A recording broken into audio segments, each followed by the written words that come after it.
Hello and welcome to the Easy Allies podcast. I'll be your moderator, Brandon Jones. Joining me this week, panelists Ben Moore. Hey. Bradley Ellis. Yo.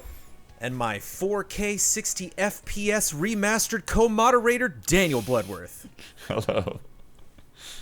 Distinguished guests, we are here to talk about some of the biggest headlines in the world of video games. But before we do that, we must first answer for all of the mistakes that we made last week. Bloodworth, begin corrections music, please. Boop. I goofed the lowered third again. It happens about 1 in 6. I won't do it this time. Bradman, you will be correctly referenced. You should do it intentionally, but it's like somebody hilarious, like Macho Man Randy Savage or something. Sure. This time, yeah. I'll think up some fun names. Godsmack released a single in 2020 called Bulletproof. They are for sure still together. So, Godsmack.com says they got tours coming up. I don't know if that's true. Controller drift has been reported on the Xbox Series X/S controller, so no one is safe. Hollow Knight has sold more than 1 million copies more than Ori, about 3 mil to 2 mil, but that 3 mil for Hollow Knight was recorded at the end of 2019, so it could be even more than that. But we were curious what game is bigger specifically. That is weird because I don't feel like Xbox usually does numbers. It's tricky too about like when those numbers are released and who specifically is reporting. And then the them, Switch version as well is a whole other can of worms. Give or Blood take taken a out mil, of context. Yeah. That sounds like, of course it wasn't an insult, but it sounds like an insult. Like Xbox doesn't do numbers. We don't do numbers. Clip it. Carnotaur does not sound like a Digimon. All Digimon end in Mon. More than one person left that in the comments. Kyle. And I was curious. Don't believe it was Kyle. You might have an alias. I respect the passion of Digimon fans. And I was curious if there were any specific Final Fantasy IV references coming up in Endwalker. Not only is there a mount coming to that game called the Lunar Whale, specifically, it is an 8-person mount. Yeah, you gotta pay for it, though. Oh, you gotta pay for it. Oh, yeah. End corrections music, please. Dude, the mounts that multiple, like riding in a mount with your buddy in 14 is pretty cool. It's just a fun little thing, yeah. Yeah. It's just more reasons, man. I need to play that game. There's some people in the comments. There's one comment specifically that's like, come on, man. The story's so good. You got to play it. And it's like, there's nothing you can say that'll make me play 14. I am not playing 14 because I don't think it's excellent. Because I don't think I would enjoy absolutely every minute of it. I love Final Fantasy. I love MMOs. I love everyone I know that's playing that game. What if there was a way to, like, link your 14 and Avengers accounts? Right. So as you leveled up in 14, you leveled up in Avengers. Oh. 2 for 1, man.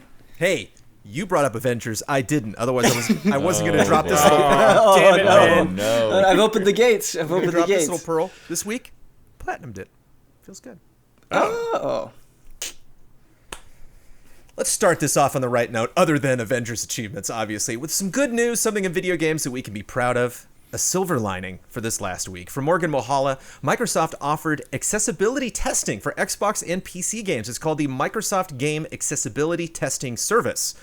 Costs money, it's not free, but Microsoft is continuing to implement improvements and set standards to help those who have difficulties playing video games. Senior Gaming Accessibility Program Director at Xbox, Brandon Sahan, said, quote, as game accessibility is much easier to implement early in a game's development, we encourage game developers to submit as soon as they have a representative build that incorporates core UI and game experiences. That said, developers who already have released their products and are keeping them fresh with new updates and content may also find this testing valuable, as often there are relatively small tweaks or feature additions that can be made as part of a content update that will provide benefits for gamers with disabilities and others who take advantage of accessibility features.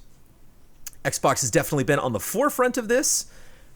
Not to be a pessimist, I just wonder, do we see something are we going to hear more about this in the future? Do we see that Xbox is going to commit to this as the years go on, or is this something that they want to make headlines on because it's something we are especially talking about last year and this year?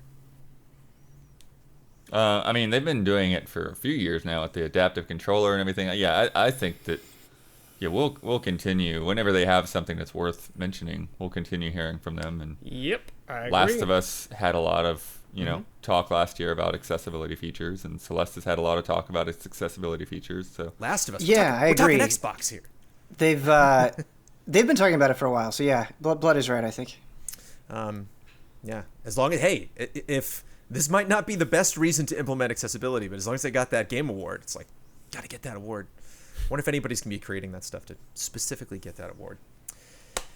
Yesterday, right before an Easy Allies podcast and right after a friend code, Nintendo had their first Direct in a very long time.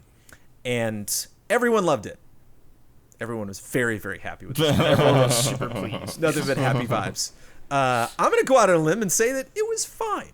I thought the Direct was okay. Yeah, I think there's a it's lot fine. of things that was not mentioned. No Metroid Prime 4, no Breath of the Wild 2, no Shin Megami Tensei 5, no Pikmin 4. There's a lot of... Bayonetta 3. There's no Bayonetta 3. There's a lot, and it's funny because it's not Thank you, like Brad. it's one thing. Yes, it's one Gotcha. thing if these things are like rumors, if they're things that like we know. Obviously, this franchise is gonna get a sequel. These are all things Nintendo has like told us about, like released trailers for, and then decided just to get a little bit quiet. We did get at least 9 big things that I do want to talk about. I want to start with what they decided to end the Direct with. Something that I think Bloodworth probably has more experience with than the rest of our Easy Allyship. I've played a good bit of Splatoon, but I don't think it is unfair to say that Blood has the most experience for sure. Splatoon 3 announced coming in 2022. We're going to the Splatlands. And we have you got a little buddy too, which they're not really talking about in like the press release, but They haven't really talked about much at all, except for they mentioned the Splatlands, and you saw some of that and some new weapons and things. But there's still a lot we do not know about what this game actually is going to be, which I think is the main reason I was like not that hyped on what I saw, even though it does look good. I have seen some other people out there being like, "Hey." Kind of similar from like Splatoon 1 to Splatoon 2. Like, this is actually a pretty big tech upgrade in terms of visuals, of like if you really like start putting things side by side and looking at like what they're doing. So I think it's like again starting to fuel those Switch Pro rumor fires. It's like, hey, Splatoon 3 looks a little bit too good for the Switch.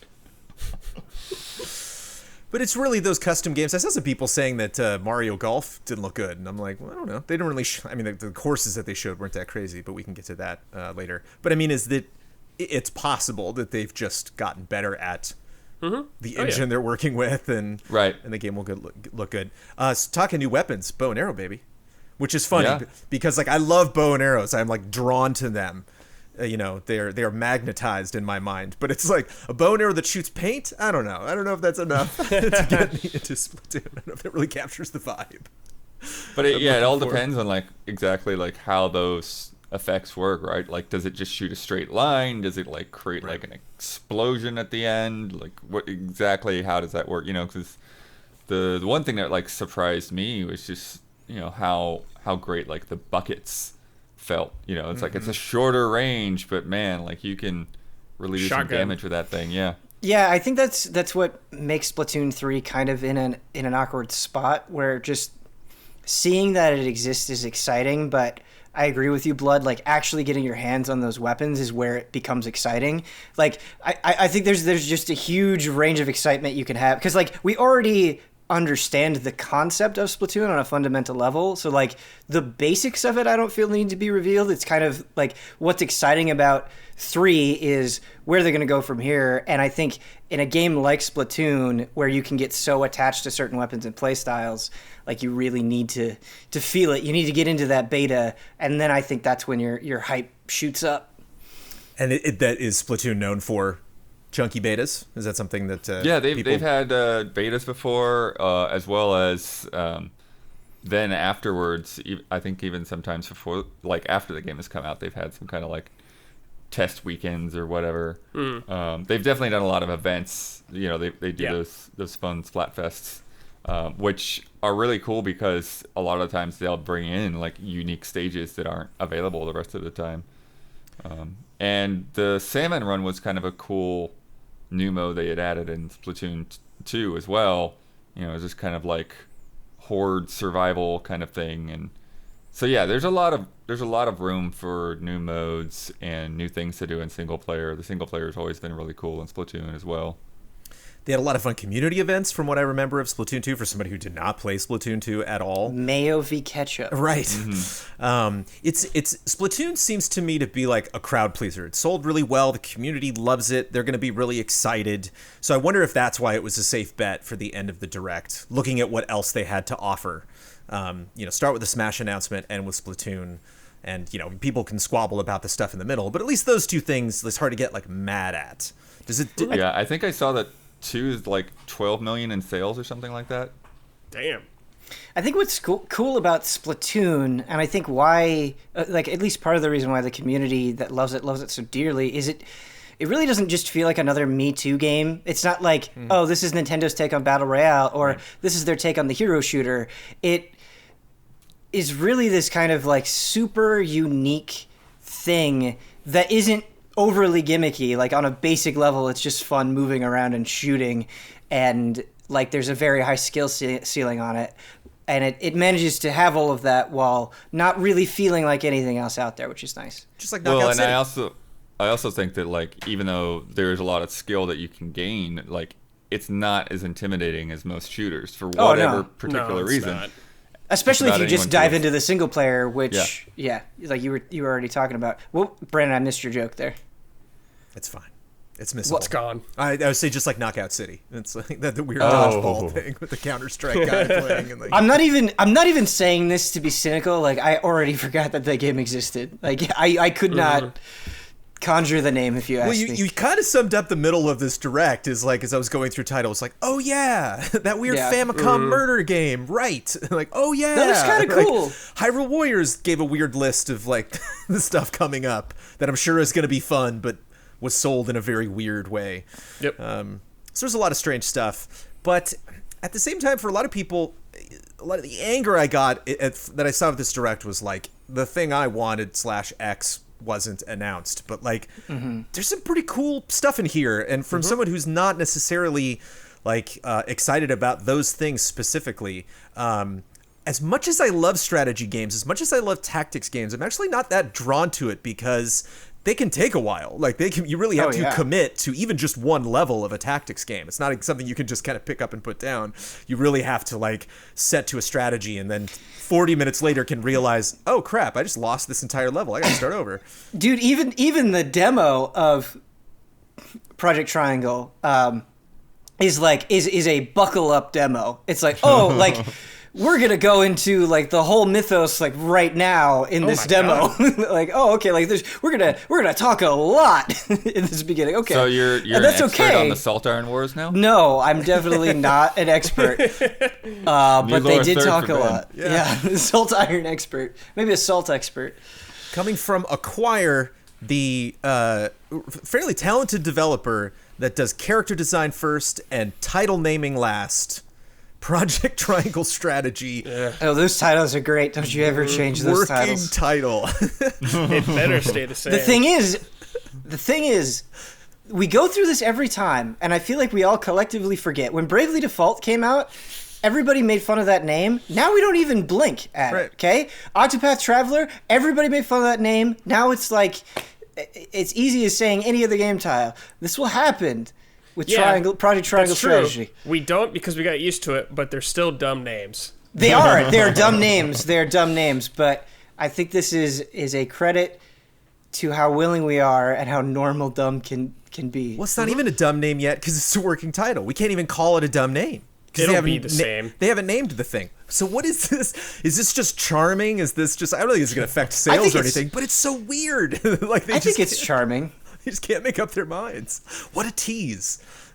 I think it's charming in a way where it feels almost out of touch, but I'm into it because it's so dumb. I'm like, yeah. Can we go backwards? Stay with that. Can we get Project Easy Allies? Yeah. Yeah. The Easy Allies podcast working title. It doesn't feel like it was designed by a boardroom. You know what I mean? No, it wasn't. There's something unassumingly unafraid of Project Triangle Strategy. He's like, what is this game about? Triangle I don't know, strategy. man. I feel like boardroom in a way, but because it's I just imagine somebody just makes a bunch of lists of words. Yeah. On a whiteboard, and then they're just like, okay, that one and that one. Yeah, but that's the kind of boardroom that I want to be a part of. You know, like, It was like they're South going out Park drinking said- afterward. Yeah, South Park said it's They're how, like drinking in Family the Guy boardroom. What do you episodes are done. Isn't it like a dolphin or something with balloons? Like that's how Yeah, it's Family the Guy episodes are written. Manatees.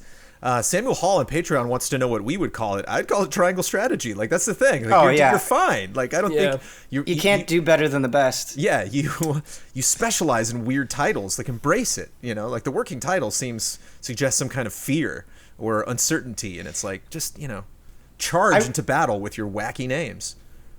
I would like more titles in the vein of 358/2. Like if we can get Okay. More of that going. Yeah, more of that going. That would be good. Throw some numbers in there. Throw some numbers in there. Yeah. 786. As long as Like- we avoid the semicolons. Or I love it when like Japanese games, just some of the words that they choose, like Project Triangle Strategy, like Omega or something. That's Right. always Yeah. good. That's always good to throw in there. That's the second version Yeah. of the game Right. release. I might put your knowledge of those to the tests later in this. That's the later in this Steam version, podcast, Ben. Keep that in mind. Okay. Ben, I played the demo. I would love to say I played the demo. I watched the demo for about 5 minutes before I went to bed last night, and it was like, okay, this plot seems cool. Maybe I'll boot this up again later. Yeah. But you checked it out and you dug the combat. What did you think of the demo? Yeah, it was interesting because there's a lot of story up front, and I just did the first battle, but I stopped after the first battle because I actually liked that first battle so much where I was like, okay, I don't want to see any more. Like, I don't want to get invested in this story, and I don't want to get too involved with the combat because I was actually really impressed with that first battle, and like I think I'm good. Like I don't want to sold. Don't want to do that again. Yeah, so I was sold, and I really, again, it's one battle, right? So you have to take these impressions with a huge grain of salt. But I was really, really impressed. I like strategy RPGs, and this is like clearly drawing inspiration from well-known titles, I feel like, but it was so cool having everybody be a distinct job and feeling like you have all of these puzzle pieces on the board and you need to just constantly be combining them together, both with like what those classes can do, whether it's supporting others or, getting the aggro of enemies or whatever it is, or like just combining them like literally on the board, like being like, okay, I want this guy to go behind this guy, and then this guy is going to come up and he's going to initiate the attack, and then the guy that's behind him is going to do a combo. And so like I feel like there's so much room there to be rewarded for constantly doing that stuff and get better at it over time. It was just really, really, really fun. Like immediately satisfying. And I think the other thing about it that is nice is even in my description, like it's not overwhelming. Like I got into that first battle and I was like, okay, everybody's a different class. Like I'm not going to get a handle on these abilities, but it was all very intuitive and I think very well presented and easy to understand. It's funny, before we went live for our reactions, Ian Hank was like, please, tactics on Switch. And it's like, well, kind of. you had Yeah. a better Get direct now. than most. Like that worked out actually pretty well for you. So I expect him to check this out. Even just within the Easy Allies community, but especially in the video game industry at large, there are several conflicting opinions out there about The Legend of Zelda Skyward Sword. And boy, yeah. all of those are now bubbling to the surface with the announcement of Skyward Sword HD coming to Switch. I have some feelings on this. Which, Blood, you said, quote, it's the next one. I think you said that on Twitter. You were like, It is, it's the yeah. next one. Sorry, there's like huge mystery behind why they're doing this. Like we might get Wind Waker again, but they're going down the line. The salt around this. I mean, there's regular video game salt, but this is the kind of salt where like somebody on Twitter will be like, look, I understand if you don't like this game. I'm just happy to get it. I just want people to check it out. I just think it's fun, and it's a cool thing, like, to be getting on Switch. And then, like, one of their dearest friends on social media will reply, like, nah, dude, it sucks. It's like, there's people, you can't get people to change their opinions about this. Whew. This Zelda game I totally skipped. If I had never touched this game. So... And neither side is selling it for me, I gotta be honest. It's Right. good, Jones. Don't skip Selling it, man. me I'm for telling or you. against it. I am definitely on the camp of the motion controls are not my problem. I really actually enjoy the motion controls, and am curious to see how they will feel on the Switch with the Joy-Cons. I think one of the concerns that we expressed yesterday is just like, are the Joy-Cons just going to feel too small? Like, is it is it going to be awkward to hold those things for the long periods of time that you need? Yeah, I guess for me, just some of the pacing, like they lean in the story direction like a bit too heavily up front. Yeah. And then like some of the kind of like repeated battles with Demise, I remember like not being that big of a fan of. Yes. And something that somebody pointed out, like, they better fix this freaking crap. Remember, like, every time you would come back to the game, you would get the notice of the thing pop up, like, description? Yes. Yes. I think all of those things are super true and extremely fair criticisms.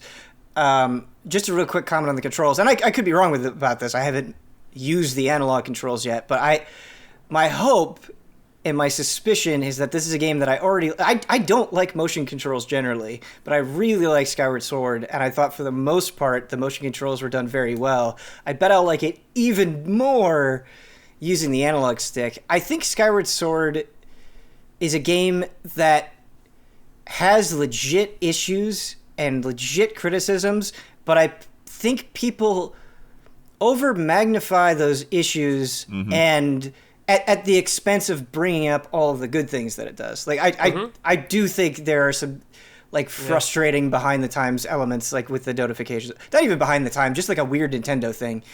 But I don't think those things eclipse the creativity that a lot of that game represents. Both like it just in terms of general combat, like the way that you fight enemies and you kind of have to break them down and how they're more defensive and getting around that stuff, and just how excellent some of those dungeons are. Like, yeah, man, they are delicious. Yeah, man, dungeons in that game are great. I love the motion controls in that game. Yeah, I think that's one thing that I liked. When I think finally back, I think they work so well. Like when this new version comes out, I'm gonna play with motion controls again. Because, like, that feels like the definitive creator's intent way to play this game. Yeah. And I think it's built around it really well. And I'm looking forward to seeing how it addresses some of the, like, the Wiimote issues, having to, like, resync it sometimes, like, with the lighting, if something was going on where you were. Yeah. Well, that wasn't an issue with Skyward Sword, because Skyward Sword was No, all I'm just saying plus. that's, like, Wiimote stuff. Right, but that's what I'm saying is they didn't use the IR sensor for Skyward Sword. Okay, well, I had to repair the Wiimote more often than I wanted to playing that game. But that's more of a motion. That's the thing that we might still see with the Joy-Cons. Okay. You might still have hopefully to they like fix reset it. Yeah. more. Also, 60 frames, baby. 60 frames. That game looks bad if you play it on an HD TV nowadays. Like, it looks rough, and it really needed that HD treatment. I think they'll probably make a few tweaks, kind of like how Wind Waker did with the Triforce Hunt and stuff like that. And I think Twilight Princess made some of the wolf sections a little easier or shorter. I'm trying to remember correctly. I mean, I feel like that's a game where like a few little tweaks could go a long way. Oh yeah. Like, I don't want Fee or Fi talking to me about like the battery life of my Wiimote or something like that. And Groose. Just shout out to Groose. Groose is awesome. Yeah. I'm seeing Groose. I have no idea who this guy is. I'm seeing love. I'm seeing Groose love. Oh yeah. He's not trending, but I'm seeing some people shout a him out. lovable Biff character, Jones. Okay. Shout out to Kyle Bossman, because before I played through Skyward Sword, I knew that he was really hot on it, and there are a lot of people that weren't so hot on it, and I just remember like kind of admiring his love for that game and then being able to share that with him. It was nice. Just a nice moment. So opinions will likely not be changed. I think they will. Yeah. I think opinions they will. can be changed. I think opinions. Okay. I mean, not everybody, right? Like, Twitter rewards having hot takes, right? So the hot takes are still going to come. Of course. But I think deep down, some opinions might be changed. Yeah. Sounds like Brad and Ben are sold. Blood, you going to replay the sucker on Switch? I want to. Yeah. I mean, it's always, I always want to play 100 more games than I actually get to play. But yeah, it's one of those games that I haven't gone back to. Like, I think, like this and like Metroid Prime 3. Like, I've never like done like a second playthrough on. So like, okay, right. Would totally want to go back to them. Metroid Prime 3. I wonder if that's coming to Switch. Anyway, moving on to the next one. I'm disappointed in all of us for not calling right away, no matter what they showed, that the beginning of this press conference the beginning of this direct was going to be whatever Smash character was going to happen. So they're like, here's the Xenoblade Chronicles 2 like cutscene. It was a deceptive setup, man. No, I mean, you had it. You know, Ben, you were really doing a lot of detective work because you were like, okay, this could be a sequel. It could be. We did say Smash, but I mean, I'm going back and rewatching it. It's like, my friend vanished. Where did she go? And it's like, oh, just the way that they did like the subtitles and everything, though. Like it was so Xenoblade 2 that, and I just want more Xenoblade 2. Right. So maybe it was optimism getting in the way, but Pyra and Mithra. Did I get that correct? Pyra, yeah. Coming. They actually noted them as two separate characters. I think it fills slots 79 and 80. Coming to Smash Brothers Ultimate. But technically one character. She can switch back and forth between the two, and as well as obviously maps and all the other, all the other stuff that's coming to that. I don't have a lot of details, but the one thing that I did notice, because I probably will not, this will not be my main, but I'm noticing people aren't really, not necessarily calling these characters, but like. People were really agitated with this one. They were kind of mad at the direct in general, but I didn't see a lot of frustration. Nah, people are mad. They're mad. People are definitely mad. Yeah. I mean, sum it up. Another sword character? I mean, I guess it depends on where you look, right? Because, like, for so many Smash characters that gets announced, like, unless it's something like Banjo-Kazooie, right? I think there's going to be some agitation in the community somewhere. And Smash Salt is top shelf salt. Like it is some of the best salt you could get in the industry. It's amazing. Like it is endlessly entertaining. But yeah, I mean, some people were happy, some people weren't. Some people really hate Xenoblade 2. Some people are like, oh, another anime sword fighter. Right. You know, the cycle of life continues. Sure. Maybe that's just it. Maybe I'm just noticing it just kind of fit into the natural equilibrium of life. Yes. Maybe it just kind of passed by. That is a very understandable sentiment. It's weird because I tasted that salt and was like, tastes fine to me. To me, it's like it's a surprise, but it's not a surprise that like makes me excited. It's like, oh, okay, you know, I wouldn't have guessed that. I'm not invested in those characters because I haven't played Xenoblade 2, and so I'm just like, I'm sure I will probably enjoy playing as them, just like with some of the Fire Emblem characters that I don't have any reference to. Is like, this character plays like craziness. I love it. But yeah, it just doesn't have that same kind of like holy crap moment as like a Banjo-Kazooie. Blood, I think that was a very respectful way to show disinterest. I feel like what's so great about Smash Salt is it's kind of the tone of like, I am not personally invested in these characters, so fuck you. Like, it's just like, it's what it is. Yeah. I love seeing, like, almost every other Smash character get completely owned every time they introduce a new character. Oh, it's sure. like, you'll see them, and then it's like, hey, just give it 4 months, and then all of a sudden they will just completely, their shoes will be untied. You know, like, they just won't know. Like, when they're left from their right. You know, it's so fun to see that, like, in the montage every single time. Nothing will beat Mario and Sephiroth, though. Yeah, that was the peak. And I think this is a little bit, you know, we just like, you know, we did our goatees, and so we talked about, you know, some of the best trailers from last year, and a lot of those are always Smash trailers. And this one wasn't as exciting as some of the other ones, but like, I do like that it was different in that it really sold us that it was another game, you know, like usually the moment we see whatever game that was, we realize, okay.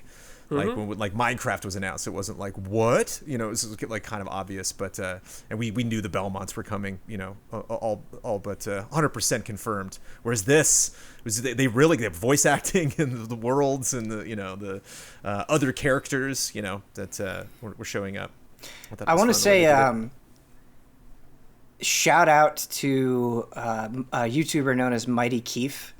He had a reaction to Pyra and Mithra and Smash, and he's just like so infectiously giddy about it that I think even if you don't care about these characters, it's really fun. Like you just kind of get wrapped up in his joy in a great way. Also, shout out to the voice actor who finally tweeted like, "Stop asking." Just like there, she's like, and I'm not great at Smash, but I'm going to be playing, and that'll be a lot of fun. The way that Pyra delivers that line, like, because I got an invitation to Smash, like I've heard it several times now, and it's just so, to like use a Huberism, it's so jolly. Like she sounds like legitimately joyous at it. It's great. Yeah, what an honor, dude. Yeah. It'll be an honor to play Mario Golf this summer. Oh my god. Yeah. Super Rush. Yes. You know, Brandon, one of golf. the most wholesome comments we got on our Nintendo Direct reactions were like, I am so stoked about Brandon's hype for Mario Golf. And I love seeing it. They were just like, this is awesome. I tell you, if you ever are concerned that we're hyping things for, I don't know how you hype golf. I literally am just like crazy excited. And it's something I know I can go play PGA Tour. I can go play Hot Shots. Like, it's not like I'm starving for golf. There's just something about Mario Golf. There's something about the simplicity of it, with meeting the weirdness of it. And obviously just the affinity that we have for these characters is really fun. Although I might just, throw my Mii in there and it's interesting to see. I wonder if you can play, when they show the story mode, they show, you playing as a Mii. And so I wonder if that's just the way that you can play story mode, if like Wario can go through the story mode, or if maybe you're talking to those characters as you go through it. And so you have to play as your Mii. Wait, you're going to be a Mii when you could be like Donkey Kong or Bowser? That's the thing, is I don't know if, for the story mode specifically. What's wrong with Donkey Kong? What's wrong with? Yeah, he was running in one of the shots. Okay. He seemed swing. Yeah, and those abilities that they were using. I don't know if all characters use, different abilities, or if they have custom abilities that they can use. I don't know. It would seem like Waluigi and Wario would have abilities that would like slow down the other people. Right. Yeah.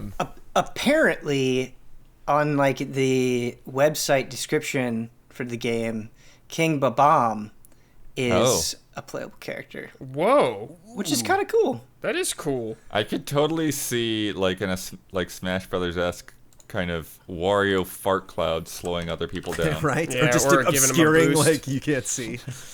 Because that's what, obviously, one of the things about, doesn't necessarily apply to a lot of different sports games. For golf, you got to know the course. Like, the more you play one course, the more you get to know, okay, this is the best way I can do it. Or if you get better at it, all right, I know this course really well. There's not a lot of wind on this hole. I'm going to try to get it all the way to the green instead of maybe just kind of bouncing around.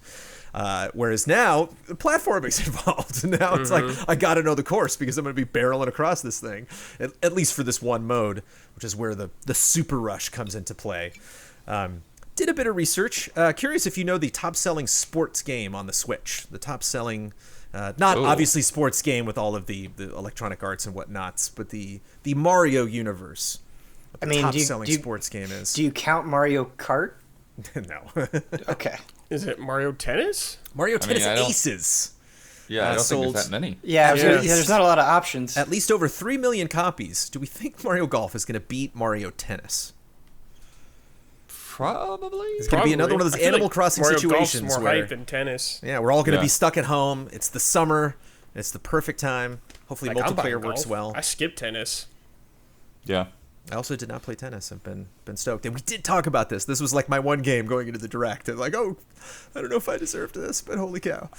I did see, one concern that I do agree with, and like I hope that there's more, like, fantasy style courses. Me too. Yeah. Even if it's Love like that another, stuff. like a separate wedge Yeah, or yeah, yeah. something like that. Yeah. And just Love it. crazy difficult. And somebody tossed that at me on social media, and it's a very valid criticism, is that it's just like a super boring course that they showed, because I think they really wanted to focus on the Super Rush aspect of it. Like that was going to be the big wow moment or the big giggle moment.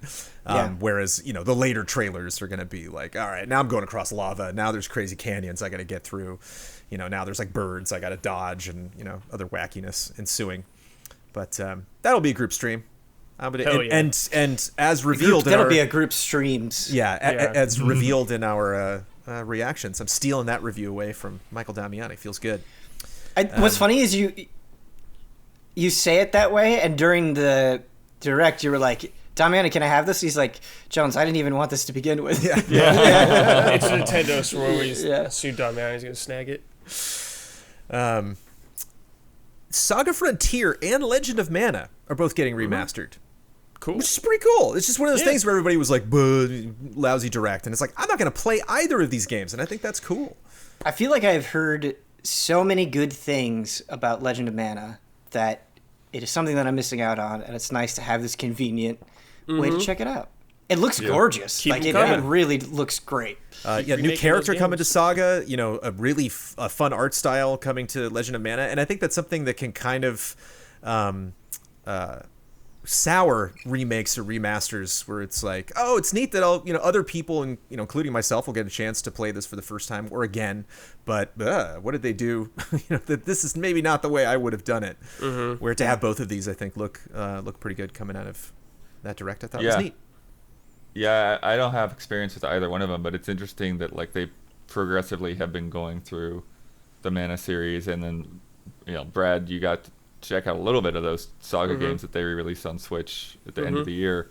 So it's cool that they're revisiting that stuff, and I'm curious how deep and how far they'll go into it, because like we don't get too much further after Legend of Mana that the reputation starts to go downhill with the Right. series. Yeah. Oh.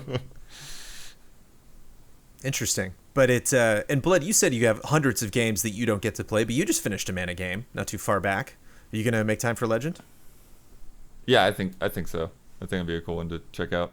What's funny is the three of us, Blood, Brad, and I finished Trials of Mana together Yeah. not that long ago, when we could still meet in person. Yes. The old age. The old days. And Brad, big news, Yeah. shocking, Hmm? new Star Wars game, bro. Oh, yeah. Yeah. Wait, it's a port, isn't it?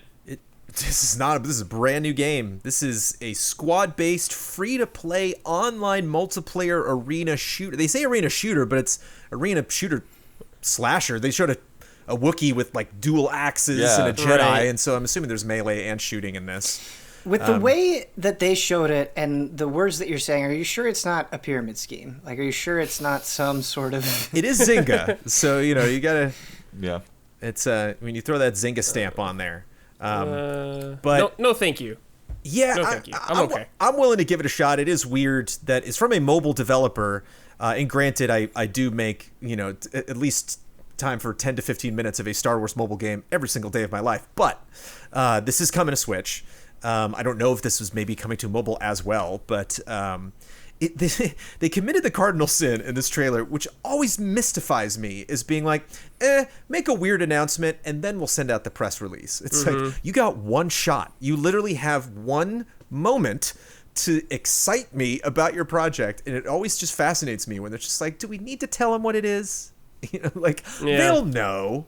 We'll show them some weird kind of Jabba's palace looking thing, and then some smoke and lasers and Star Wars. It's like, Yeah, it's bizarre. I mean, maybe my memory is failing me, but like at least in recent memory, it has to be one of the worst game reveals I've seen. It was just the flattest thing ever. no man, Knockout City, bro.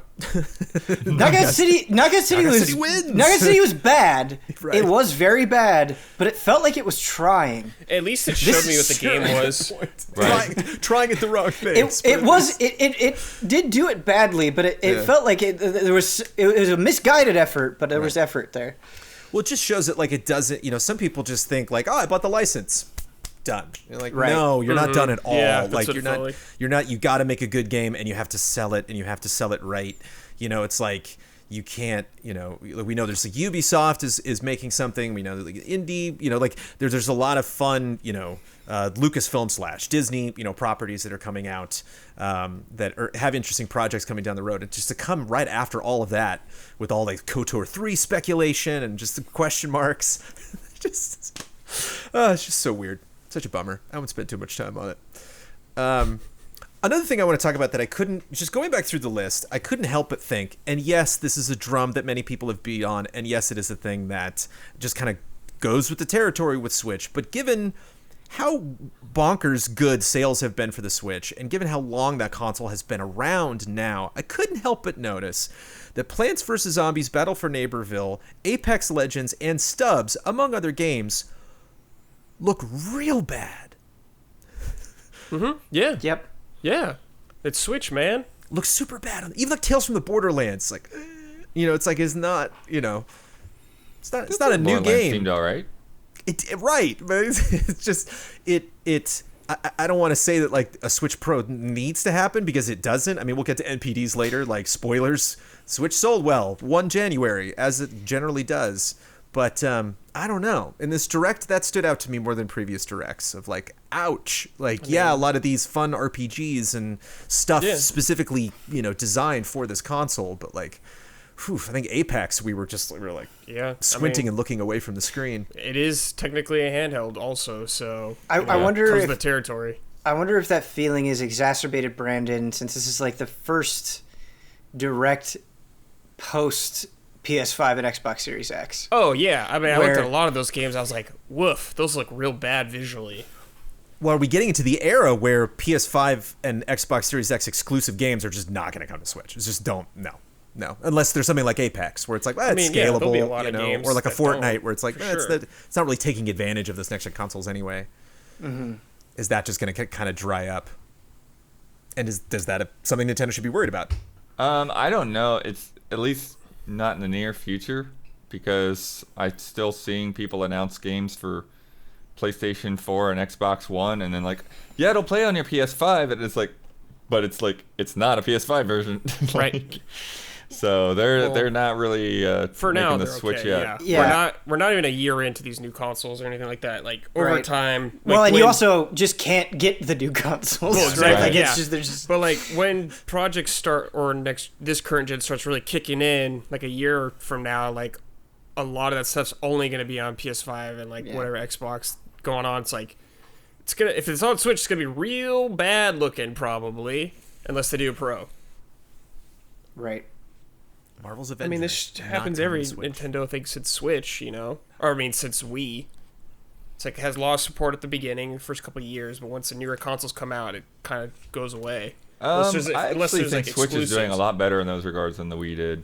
Well, of course it is, but I'm saying, like, there's a lot more in general. Yeah, and it helps with like a lot of the indie games, especially. But if you're starting to get like the AAA space, I guess it's gonna be even worse. I just feel like there's a lot more third-party support that's continuing. There's a lot more like success with indie games. Like Among Us has been like top of the Switch charts for. But that's what I'm saying. Weeks. I'm not comparing to games like that. I'm talking to like bigger games. Right.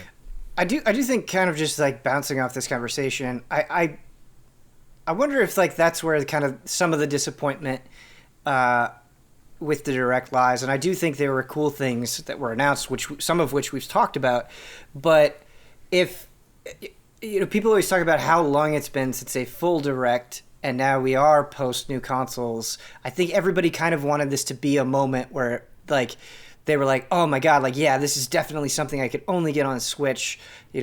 Something of the caliber of seeing Breath of the Wild 2 or your Bayonetta 3 or whatever. There's many things that you could put in this slot, but I just think it was missing that like rallying cry in a way. Yeah, I think it was very port heavy. Yeah, it not touching on a lot of the stuff that's been announced for so long. We haven't seen really a lot of. That's what like really I think hurt it for a lot of people.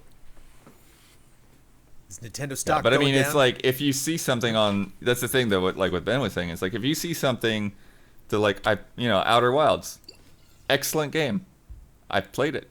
I love it. I played it. Right. I'm not gonna pick it up on Switch. Like I don't have any reason to. So it's just sort of like I played it a while great ago. for everybody that hasn't had the chance to play it yet. But otherwise, it's not that exciting. Right, and like Apex Legends is such an interesting thing because, like, definitely there are people that only have a Switch, and it's cool that they get to experience that game.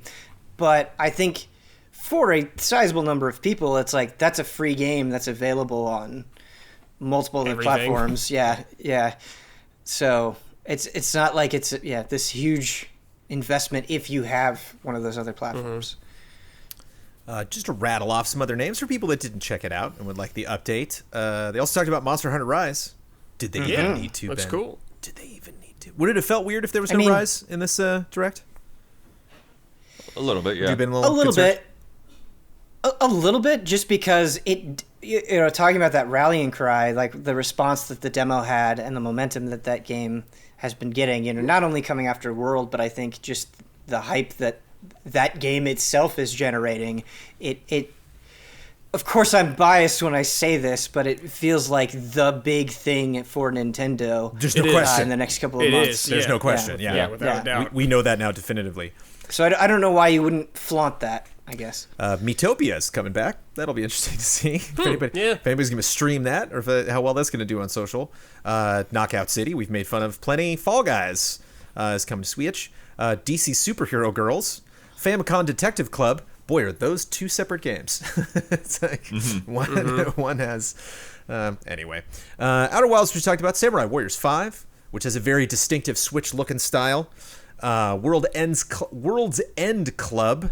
Animal Crossing New Horizons is getting some Mario content. Interesting note about World's End Club that I didn't realize, or I knew and forgot, or something happened. But someone mentioned to me that part of that game is already out on Apple Arcade, and it's not the full version of that game. Weird. And so I wonder, because I really... anything in the ecosystem of Danganronpa I'm intrigued by, and it's like, well, do I play the unfinished version on a platform I don't prefer, or do I just wait for the full thing? And just saying that out loud, it's like, just wait for the full thing. Ghosts and Goblins Resurrection got a little bit of screen time. Capcom Arcade Stadium, which we've known a little bit about. No More Heroes 3 I thought showed well. There's a lot of really wacky stuff. Again, this is something I probably won't make time for, but like just something we were saying, like definitely, singing its own tune. That for game, the fans. like a game is not copying anything from. I mean, it is in its own way, but really just its own special sauce. I'm kind of two minds about No More Heroes 3 because I do think it showed well, and what they showed was exciting. It felt very, very short for a game that we've been anticipating for so long. Right. And that I do think a lot of people are looking forward to. At the same time, though, I believe I said this in Direct as well. It's like, man, you want to go into No More Heroes 3 knowing as little as possible. Right. So it's like, that game is in a tough position, I think. Yep. That was definitely a game. No, discredit to the game whatsoever, but I was like, oh, this looks like a Wii game. Does not look good. But I'm sure it'll be awesome. I don't think it's never really been like a performance. No, it has not. It's never been like a. It definitely has a cool. It has a cool style and a really cool vibe that I really like, but visually, Neon White, new game from Ben Esposito, which is just another thing that made me a little sad with people downplaying this Direct. And I was like, oh, that was kind of cool, and that was the announcement of maybe a dev because a lot of it's like some fun stuff. They're ports, or they're going to be on other systems. Sure. What was weird about Neon White is I think it looks so cool, and it's such a creative idea, but it was weird watching that trailer feeling like I am already overwhelmed and slightly intimidated by this thing. It just seems like a lot. Well, immediately. I just thought of I want a mouse and keyboard to play this game. Sure. Right. I can see that. We saw a little bit more of Bravely Default 2. Talking about Tales from the Borderlands already. Hades is getting a physical release. That's pretty tempting. And while Ninja Gaiden Master Collection looks cool, we're not getting it for 4 more months. Just a little strange. That is weird. And it's not just coming to Switch. It's coming to everything. PS4, Xbox, PC. Yeah. Cool. Before we start talking about Nintendo, this also happened this week, and I think it is relevant as long as we are talking about the big N. Shintaro Furukawa, president of Nintendo, told Nikkei, quote, "We are not just blindly acquiring companies because we want development resources. We don't think that simply expanding the scale of our business will really improve the value of the entertainment that Nintendo provides."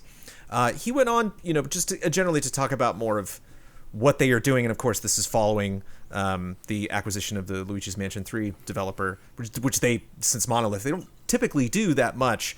Reminds me of before Red Dead Redemption 2 came out, where Rockstar put any developer that they could possibly work with. Everybody's working on this. And there are so many properties at Nintendo that so many people were expecting. And just Furukawa's attitude in this just kind of suggested to me, we're fine. It doesn't really... Oh, they're fine. Look, whatever schedule Metroid Prime 4 is on, however long Pikmin 4 is going to take, they're not upset. Do we think Nintendo is looking at the discourse around this Direct and they're like, ooh, or uh-oh? Oh, or no. is it just no? No. Yeah, okay. No, I think they're fine.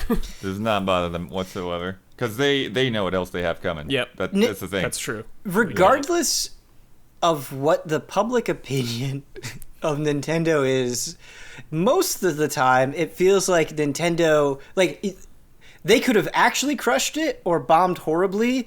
But like as soon as the video ends, it's almost like you can see them going like nailed it. Yeah. Like they just kind of give off that vibe. Like no matter what. It reminds me of that like infamous Nas race in the first Fast and Furious movie, where like the guy just kind of falls behind in the race and then it just coasts past him.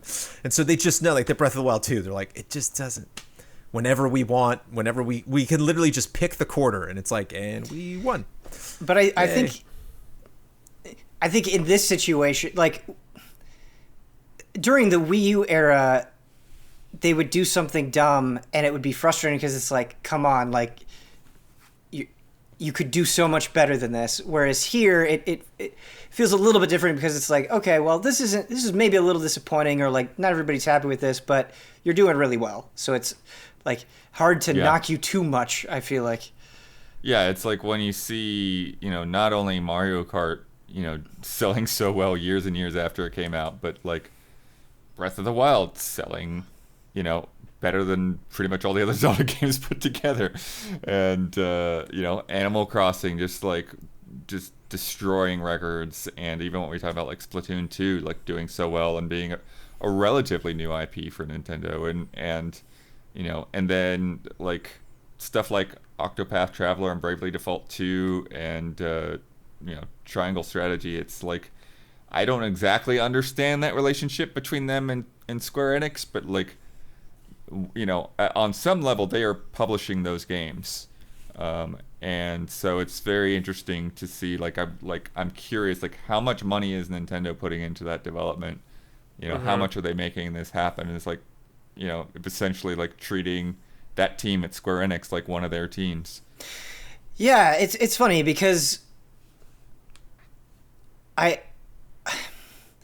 on a personal level, there's definitely things that weren't in the Direct that I wish were there. But at the same time, and I feel like this is true for so many people, it's like Project Triangle Strategy is actually really cool. Like a cool niche genre being exposed at this level that everybody can just go and try out now with this demo. Like that's pretty neat. Like also, I'm desperately looking forward to Monster Hunter Rise. Also, I'm extremely excited for No More Heroes 3. Bravely Default 2. Yeah, Bravely Default 2. Right. I'm sure it's going to be pretty fun. And who knows? Like maybe any one of those things could be disappointing in one way or another, but I do have things to look forward to, and it is like an odd collection of things. Yeah. 4 of the top 10 best-selling games of January, not including digital sales, were exclusive to the Switch. So it's like Nintendo and the Switch was the best-selling console of January. Nintendo, you made a lot of people mad with this latest Direct. Keep it up. Yeah, you're doing just fine. And now, a word from our sponsors. HelloFresh. Yum yum. With HelloFresh, you get fresh, pre-measured ingredients and mouth-watering seasonal recipes delivered right to your door. HelloFresh lets you skip those trips to the grocery store and makes home cooking easy, fun, and affordable. And that's why it is America's #1 meal kit. It has made me a bona fide hero in this household because I made 2 meals. Yes, I made 2 out of the 3 because I was busy. And Amanda's like, I'm just going to make this 3rd one. So I was going to make that 3rd one that they sent us. But I didn't. Not only did that work out really well for us, but Amanda's like, you know what? This having a service here that just kind of picks... Her big thing was that it was going to decide what...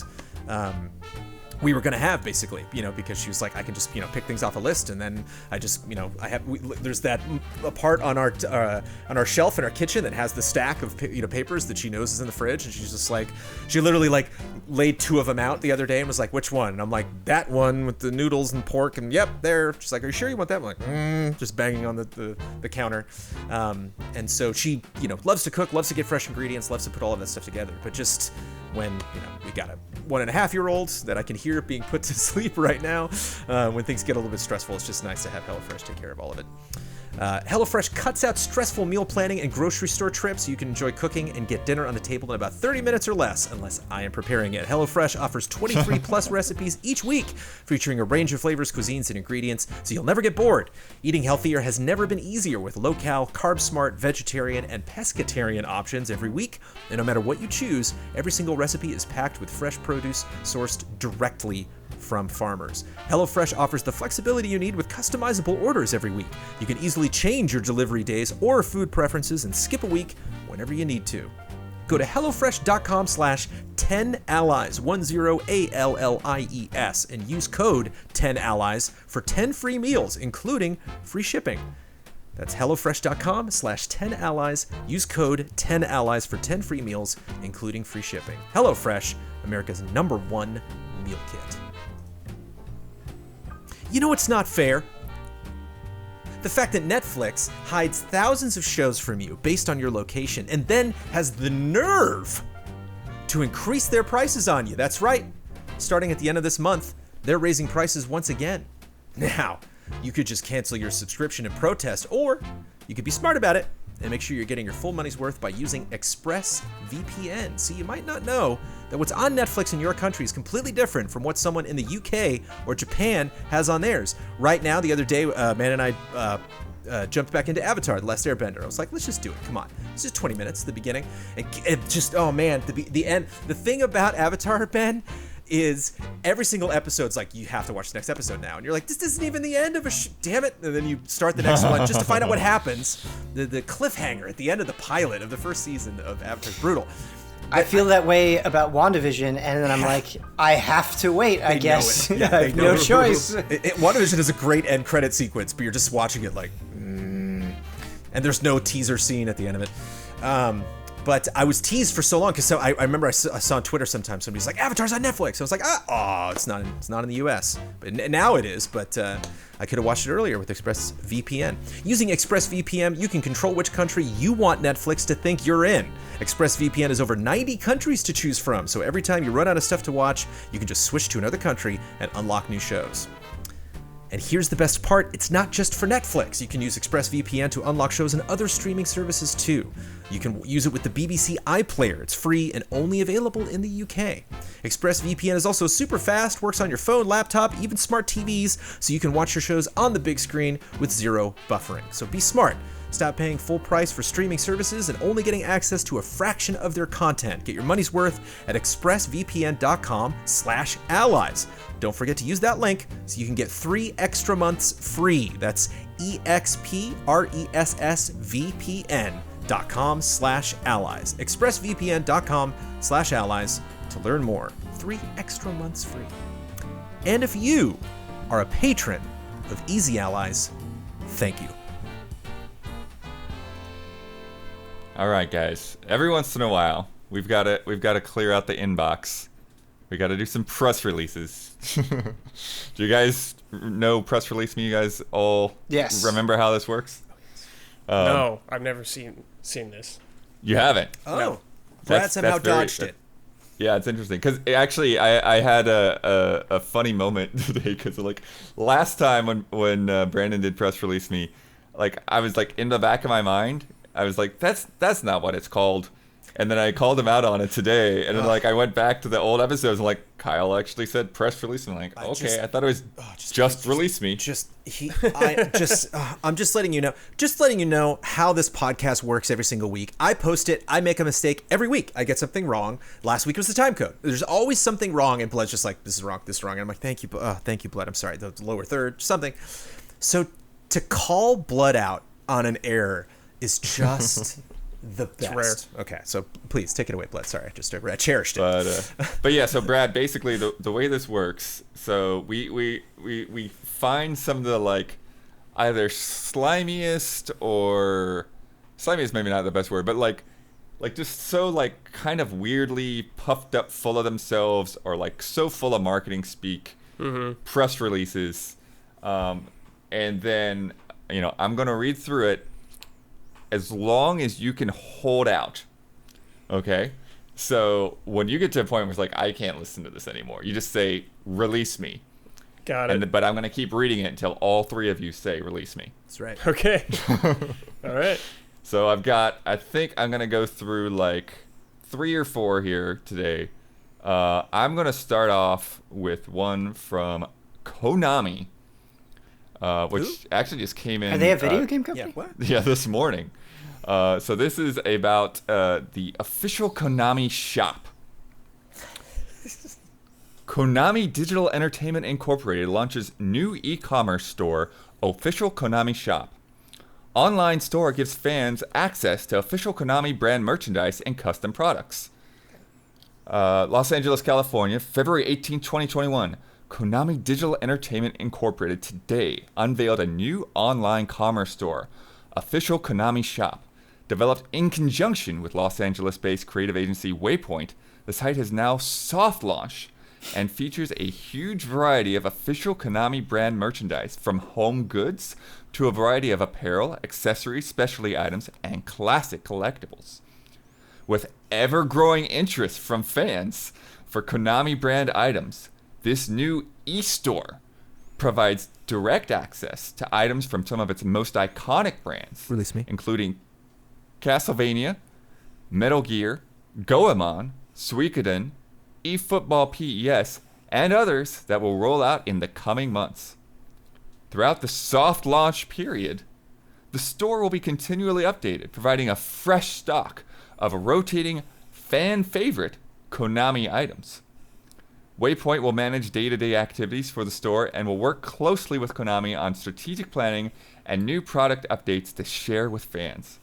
Additionally, Waypoint will be responsible for managing all additional elements of the site, including orders and customer service. Release me. Customer service is out. Brad's Konami holding on. houses more than 50 years of history with its brands, many that span generations of gaming fans, said Mike Rajna, Senior Director of Business Development and Licensing, Konami Digital Entertainment Incorporated. Release With the official Konami shop launch, we No, are you're done. thrilled. You're done. You're out. Oh, I That's all didn't hear done. Brandon. Okay. Oh, I Brandon was was the first to first. go. I When did you go out, I Brandon? bailed on growing popularity. That was mine. They have Suikoden merchandise though. You're gonna check that out. Yeah, Brad would say, just give. I'll wait until you list them. Just let me. I want you to Yeah. say the words Castlevania. Right. Yeah, that increasing popularity. Oh my gosh. Okay. All right. Next E-commerce. one. This was from February 9th. Crash Bandicoot 4. It's about time for immediate release. Crash Bandicoot makes his way forward to next-gen consoles, Switch and PC in 2021. Activision to celebrate an unforgettable 25th Release me. anniversary all year long. Santa Monica, California, February 9, 2021. He's made you spin, jump, and whump for 25 me. years. And this year, our beloved Orange Marsupial is celebrating in style. To kick off his silver anniversary on March 12th, the true sequel to the classic Crash Bandicoot trilogy from the 90s and the first original entry in the Crash franchise in more than 10 years, Crash Bandicoot 4 It's About Time will launch on PlayStation 5, Xbox Series XS, and Nintendo Switch. The game will also launch on PC via Battle.net later this year. Fans are smitten with the biggest Crash game ever, so whether it's their first playthrough or their 100th, there's no better time to experience massive levels, badder bosses, and more gameplay. Release me. More gameplay. No, it was batter bosses. Oh, okay. Did they really have to say their 100th playthrough? Like, Yeah. that doesn't problem? seem. What, you doesn't haven't played seem- Crash Bandicoot hundreds of times? I mean, yes, but I haven't done 100 playthrough. I mean, What's it's wrong with possible. Of Crash 4, I mean, it came out not that long ago. It's not like No excuse. no excuse. 100 playthroughs, dude. Yeah. Let's go. All right. I've got 2 more. The last one I really want you to get to, but I'm really curious how long you guys are going to make it through this one. And this one I actually got a few weeks ago, but I had to hang on to it. Artificial intelligence platform Ludo revolutionizes game creation. Release me. Release me. Release me. Ridiculous. Okay, Brandon still with us? Go on. Yeah, he's saying. Okay. Yeah, he's there. Ludo AI, available now in open beta, gives developers access to the world's first AI platform for games concept creation, accelerating and democratizing games Release creation. me. No, you're done. Get out of here. I didn't even get past the subheader. That's hilarious. Yeah, ridiculous. It's like All AI. right, and our Who doesn't finale. love some good AI. And I hope you get into this one a little bit because like there's a point where like I imagine everyone will be out, but I just don't know if you'll get there. Stubbs the Zombie announces his return to gaming. Stubbs the Zombie commits a hostile takeover of Spire, eating the brains of the entire company. Punchbowl, Pennsylvania, February 17, 2021. Stubbs the Zombie announced today that his debut game, Stubbs the Zombie and Rebel Without a Pulse, is coming to Xbox One, PlayStation 4, Nintendo Switch, and PC, Steam, and will be available through backwards compatibility on Xbox Series SX and PlayStation 5 on March 16, 2021. When asked whether it was a remake or remaster, Stubbs shouted into the microphone, Stubbs the Zombie in Rebel Without a Pulse is the greatest zombie game of all time. It will remain flawless and unchanged. Today, I announced my return to Aspire as CEO, president, founder, and community manager. Yeah, really smart. Any rumors that I have been... was that somebody? That was me. You're out? You still got two more. Okay. Any rumors that I have eaten brains, especially those at Aspire, are falsehoods, fallacies, and obviously big fat lies, said Stubbs the Zombie, asking to be referred to as Edward Stubblefield. Stubbs the Zombie and Rebel Without a Pulse returns to modern consoles with achievements and modernized controls. Achieve great feats including, that didn't age well, complete the painfully slow Force tutorial. I make a pee-pee. Release me. I was so close there. I'm holding on. Soil the water supply with your finely aged urine. Get lost. We know you did.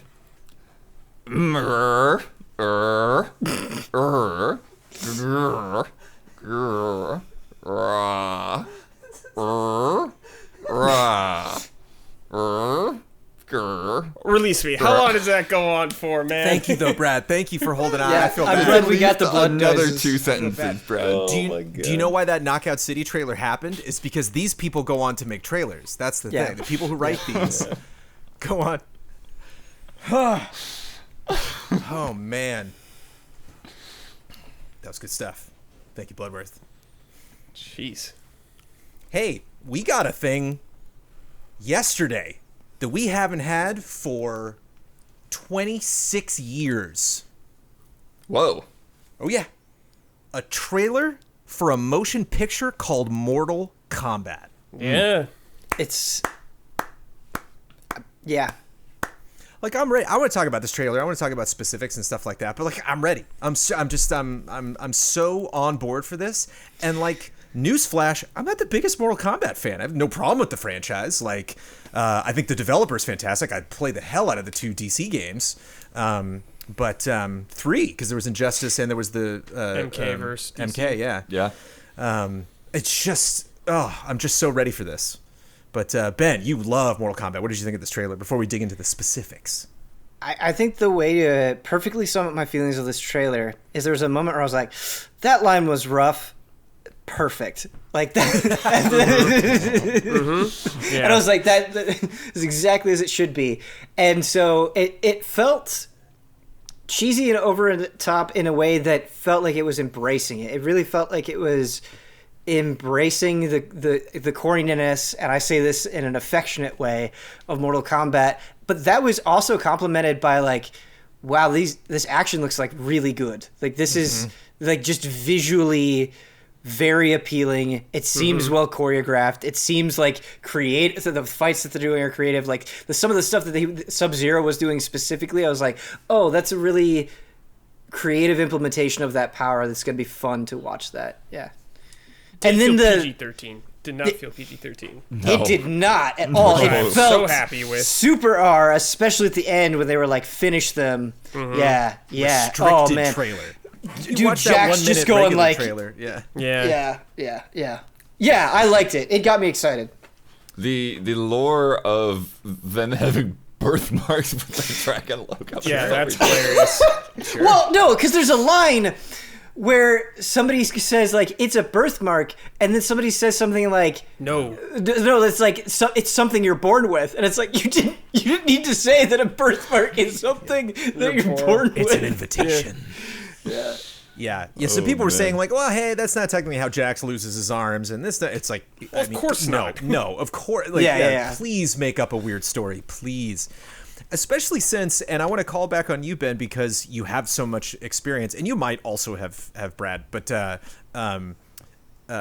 cinematically, the Mortal Kombat franchise, the gaming franchise, has made tremendous strides, like in the last couple years, and so it makes me a little nervous that like that was the thing that was so satisfying about '95 was we were just like, man, I've never seen like a video game movie do this. I've never seen a fighting game movie do this. Like the Street Fighter movie wasn't even close to as satisfying as this. Whereas like it's like with the finishers and the fatalities and lore and cutscenes and I'm nervous that it's just not going to be that satisfying considering how satisfying the last couple entries have been.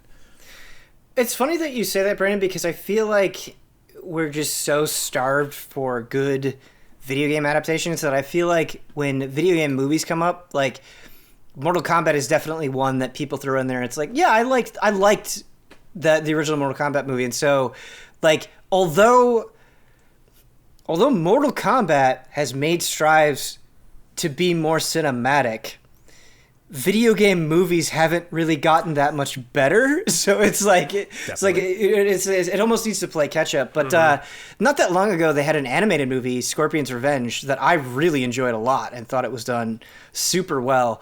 And so I don't know. I think Mortal Kombat is just so, like, going back to that phrase, it's just so over the top that just seeing those things happen, like even just Scorpion saying get over here, like it's something I think especially now coming after like an entire year of a pandemic where it's like, yes, I want to see that. Yeah. I want to see that. I need right that. time. I need that junk food in my life right now.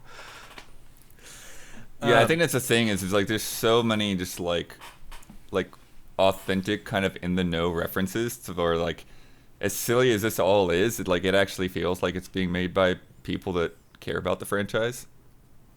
Sure. Yes. Yeah, exactly. Yeah, definitely. You definitely get that. Mm-hmm. Would you say that Get Over Here and Finish Him need to be in a Mortal Kombat trailer, especially the first one? Like you have no choice. You got to put that in there. It's Do you have to? I guess. There's Kano wins also. So there's three moments. It's clearly like boop.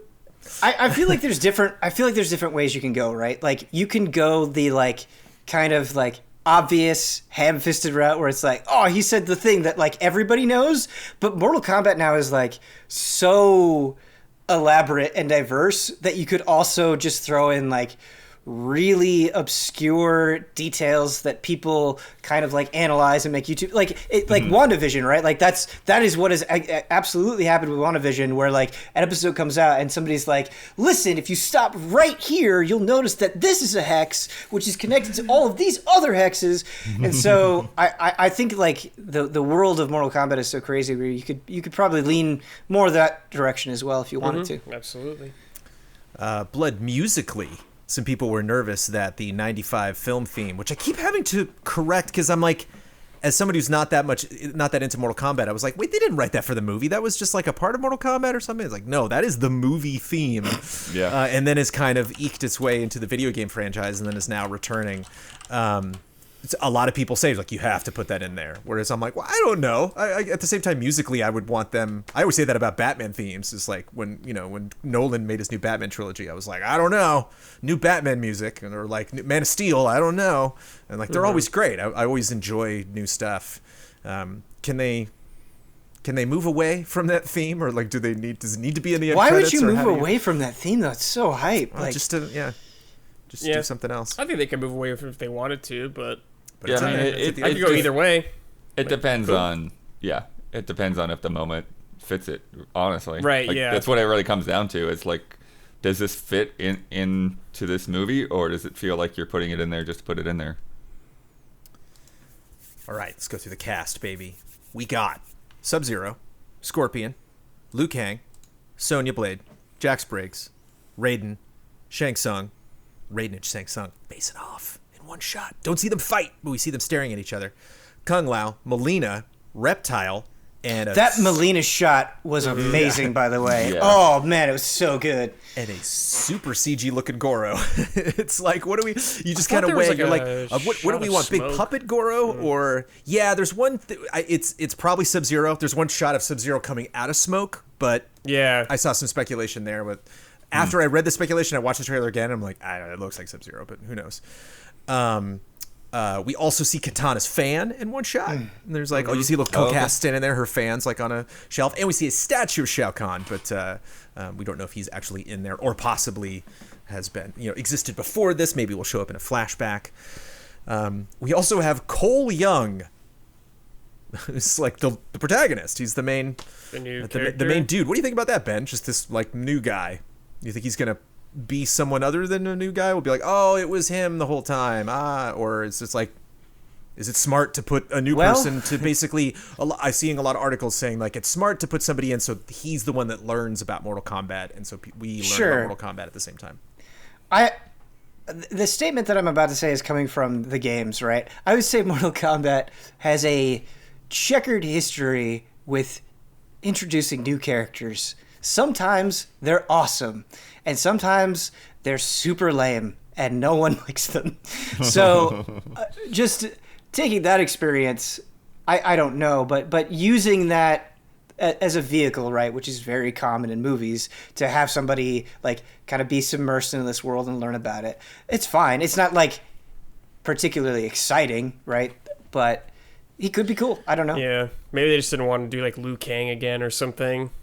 It'd be too similar to the original movie. Maybe he'll end up being like Cyrax. But Liu Kang is awesome. Yeah, Liu Kang kind of taking a back seat, and if you see the promo, like they're really focusing on Sub-Zero versus V Scorpion.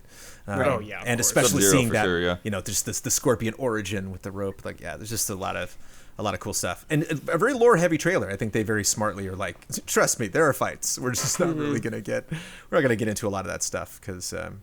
I don't know. I thought some of the fight stuff they showed was juicy. Yes. I was for a restricted trailer. I was a little surprised. There was like lots of cutaways. And I was like, it wasn't until like the F-bomb at the end. I was like, this is the restricted trailer. Brandon, that is an interesting point, and I could see how you would walk away from it thinking that. But I actually think that that's the smarter call, because the way that they framed the action, especially at the end with like the finish him montage, it made me believe that when we actually see the payoff in the film, it's going to be amazing. So I'm kind of glad that it wasn't like too crazy in the restricted trailer. Yes. No Johnny Cage. It's fine. It's fine. Hey, man, no, is it though? He'll show up, dude, later on. I am seeing people celebrating Johnny the had representation so in this much. film. That it's just like that it's nice that we are focusing on these other characters. It's like if you have having them so be many more characters prominently get featured. messy, man. But like the banter between Johnny and Sonya is so good. But they could be teasing it. I don't know. Yeah, Cole could end up being Johnny, as some people guessing at that. Kano's a good guy. Well, I mean, I guess for now. Yeah, he's gonna. No, he's not. Yeah. We're like, and he doesn't have his little metal thing. Wink. I mean, like, I can imagine that moment. Somebody literally just rips his face off, and that's underneath. Yeah. And it's interesting because Johnny Cage is kind of the comedic relief, not only in the Mortal Kombat games, but certainly in the 95 film. So it looks like maybe Kano's kind of replacing us. Not many characters have a sense of humor in that world. So it's going to be interesting to see how much Kano can hold that. Maybe Jax and Sonya will throw some jokes at each other. I feel like the way that some of the lines landed in this trailer, it felt like the comedic relief will be like inherent in a way. Yeah. I am so very excited. That's about all I have to say. Yeah, that'll be fun. That's a fun trailer. So, when is Kong vs. Godzilla out? Is that March? I don't know. I don't know. Cue correction. I should know Somebody this. look that up as we move along. Ben, I'm also going to need another hype check Okay. on the fact that holy cow, everybody is making a Silent Hill game right now. It's like or not. Like maybe all of this falls through. Rumors. I don't know, dude. The thing today not is a day goes by without people freaking out about the potential whatever of a Silent Hill being made by somebody at some time in the future, and it feels like we're at a fever pitch. So I felt like we have to. There's nothing concrete, but I just feel like we had to bring it up. Well, new Silent Hill rumors have been in full force for quite a while now, and it just seems like the rumor gets fiercer and more things get bolted onto it over time. But prominent Japanese developer could be very exciting. That is coming from Konami? That they're outsourcing a Silent Hill project to a, quote, prominent Japanese developer. Right. Which I guess you just want to start that guessing game? I guess that's why. Ha ha ha, guess, minions. Like, that's the point of throwing that out there into the world? I had this, because Huber posted something about it, and I in reply to Huber, I posted an excited image, and I had this interaction with somebody on Twitter, and they were like, it's been like, I just don't want to get hurt again, and I totally understand that feeling. It's been so long and it's been treated so piss poorly that I get that, but it's almost come full circle to me where like it's been so long, it's like it's so dry out there in terms of Silent Hill, and like we need it, especially seeing the meteoric rise of Resident Evil and how awesome that's been, that like I just want to be hopeful. Like, yes, maybe it'll be miserable. It is Konami we're dealing with. Who knows? But I want to be hopeful. Apparently something's going to be revealed this summer, so at least fans, mega fans can calm down for a couple months and just not get their hopes up until at least that comes and goes. But there's also Bloober Team is freaking out a little bit, hinting that they're working on an existing horror IP from a, quote, famous publisher. Right. Yeah, I definitely saw a lot of backlash with that, where they're like, "Oh, I don't want this." But I don't know. Having just played through the medium and really enjoyed it, I would be very open to it. Feels like Bloober Team has been auditioning for Silent Hill, like their whole tenure. Right. Sure, that's like the reason they created the company. Okay, like two guys are just drinking beers together. How do we make a Silent Hill game? Like, well, I didn't really like the medium that much. I gave up on it, but hearing someone who's such a huge Silent Hill fan and having faith in that developer makes me happy for you. Yeah, and I mean, it's not one of those announcements where I'm like, oh yeah, this is guaranteed to be good, but I think, man, even just the way the medium presents itself, it's so Silent Hill, and even just the way that like you interact with things, and like the way that the story unfolds and comes together at the end, like just screams Silent Hill in so many ways. And so I think it, like I said, I'm open to it. That's my statement. If Bloober is not developing a Silent Hill, are they being super stupid right now? Should they just like... Is Konami being super stupid, or is Bloober? Because these are apparently two different games. Like Bloober's saying they're working on a Silent Hill, and Konami's saying that they're giving a Silent Hill to a prominent, Bloober's saying that they're working with they're working on an existing horror IP. There's not a ton of those that we would expect a sequel from, with a, quote, famous publisher, and then Konami's shooting their shot in a completely different direction.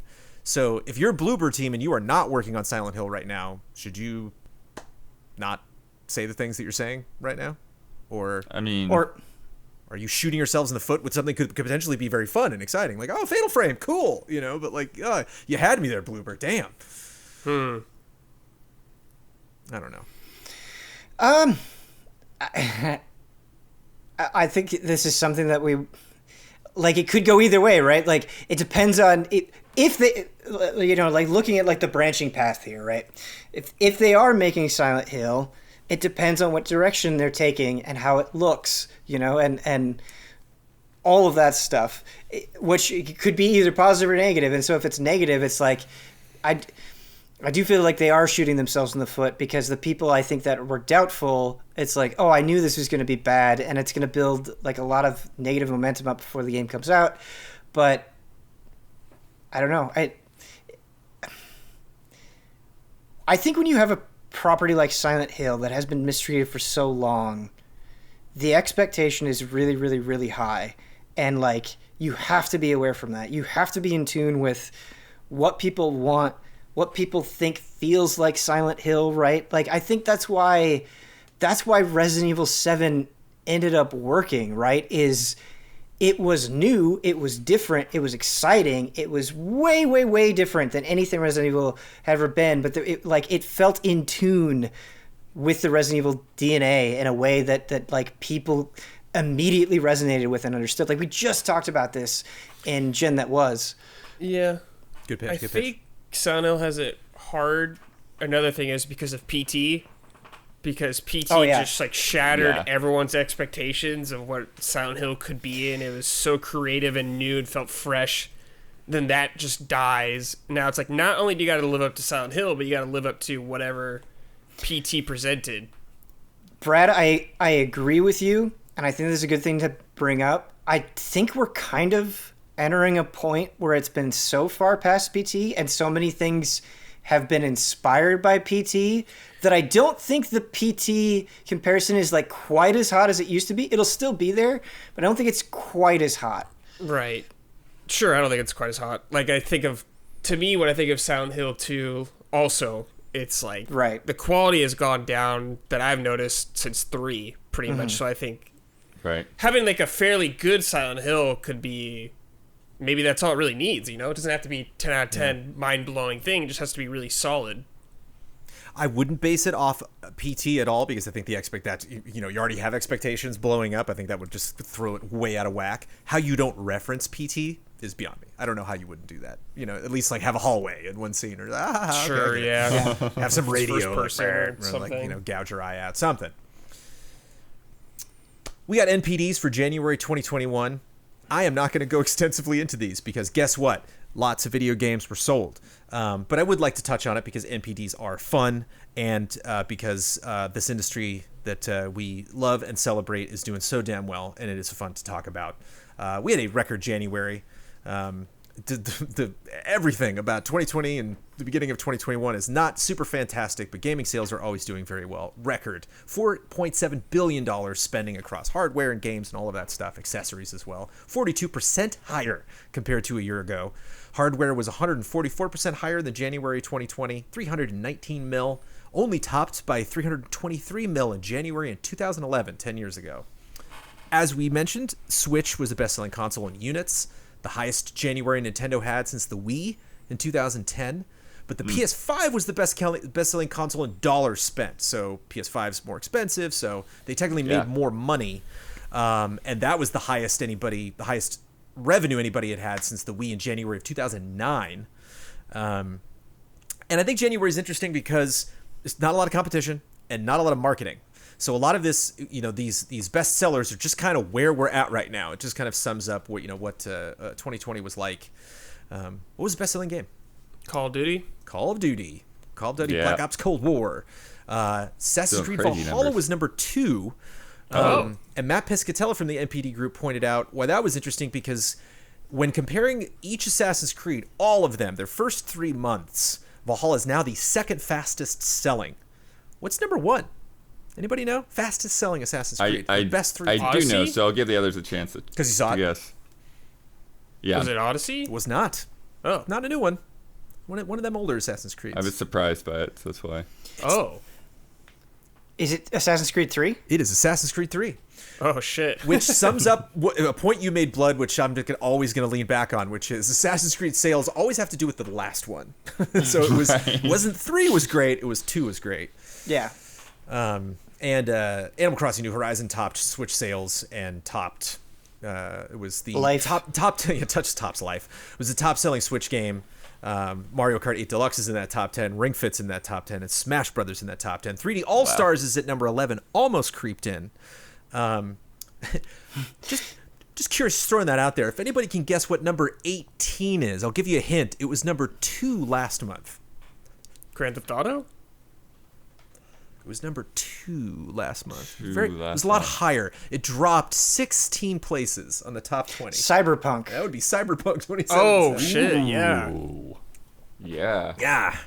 Well, you can't even buy it in a lot of places. Well, that's it. You can buy it retail, but you can't buy it on PSN. Or Xbox, yeah.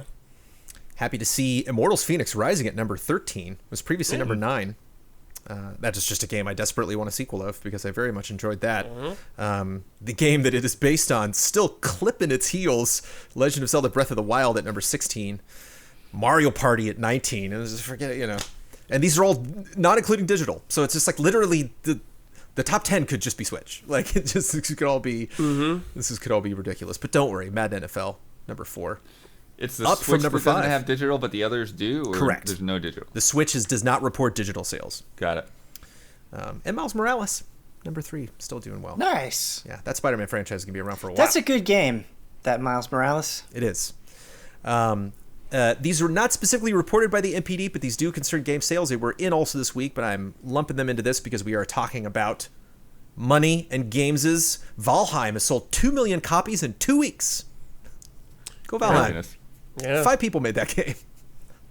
Go Wow. Valheim. I have it purchased and They downloaded. are I played it for about 5 seconds and was probably like, so whoa. happy. I have no idea what's going on. Check out the streams with Ian and Don and Huber and Yep. others. I got some Easy Ally streams to watch to learn how to play this game.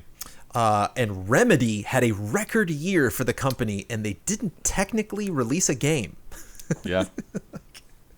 And it was their best year Control ever. hype. So, yeah.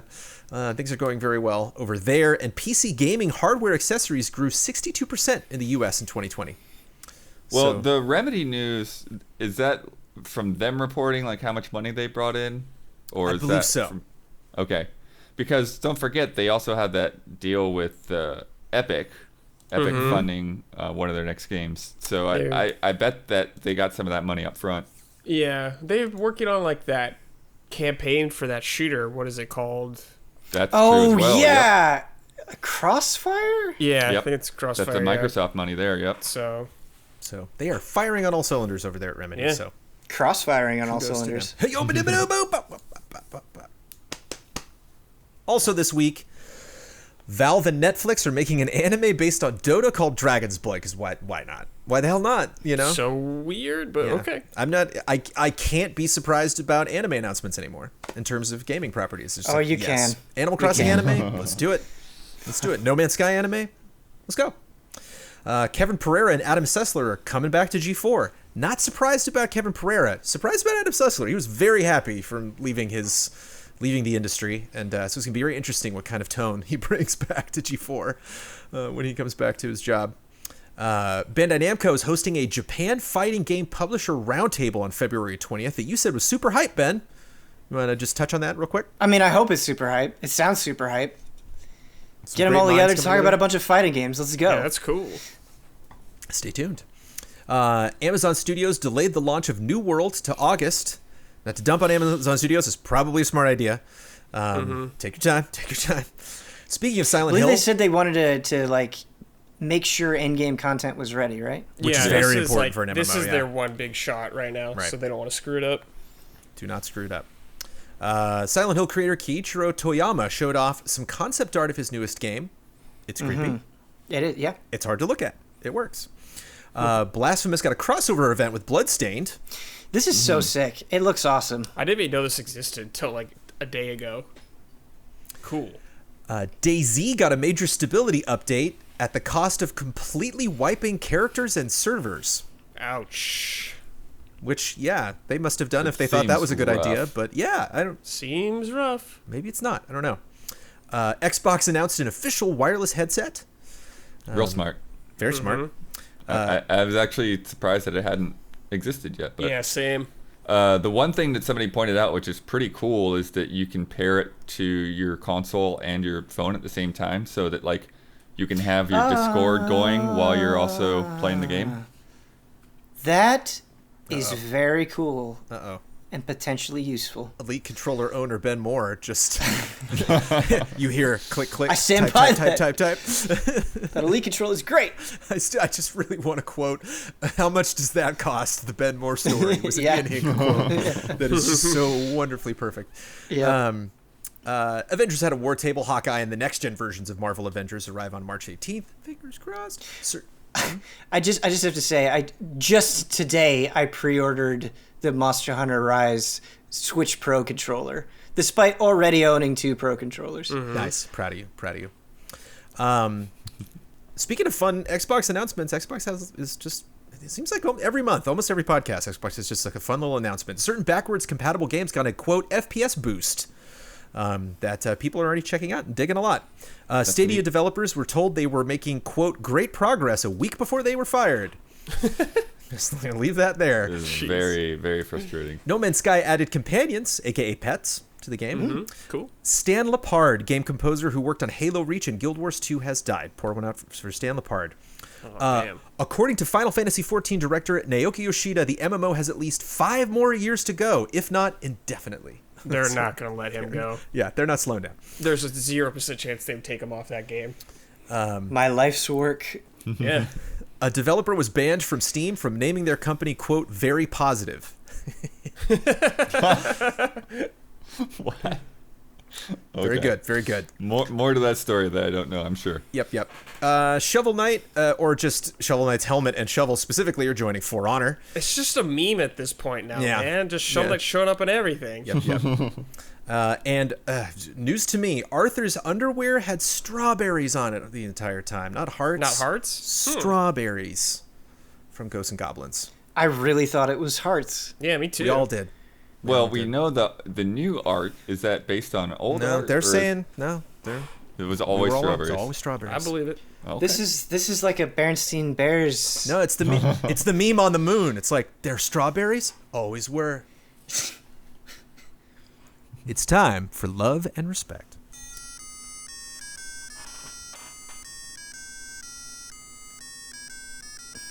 Love and respect. From Samwise Game Geek. Hi, allies. Would you rather, and you have to play this. You have to play this video game. Would you rather play a Two Human sequel or a Duke Nukem Forever sequel? P.S. Still waiting on Brad's thoughts on Godfall, the knack of this generation. Love and respect, Samwise Game Geek. I haven't played it. There you go. I don't want to spend $70 on that game. There you go. Well, I haven't played Two Human, and I've played Duke Nukem Forever, and hated it. So I guess Duke Nukem Forever because I have that point of comparison. Which one's longer, though? Two Humans Human, no longer, right? I'd probably play Duke I would Nukem, though. imagine. Just because I could beat it fast. Yeah, that's. I mean, Brad, that's Two the Human, right answer.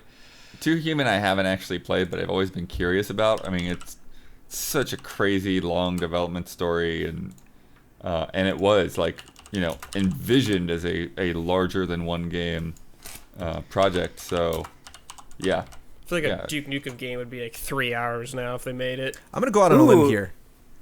I believe on How Long to Beat. So Duke Nukem Forever is 9 hours, which is way too long for that shitty game. And Two Human is 12 and a half, so not that much difference. I have a feeling I could shave a lot of time off that Duke Nukem, dude. Sure.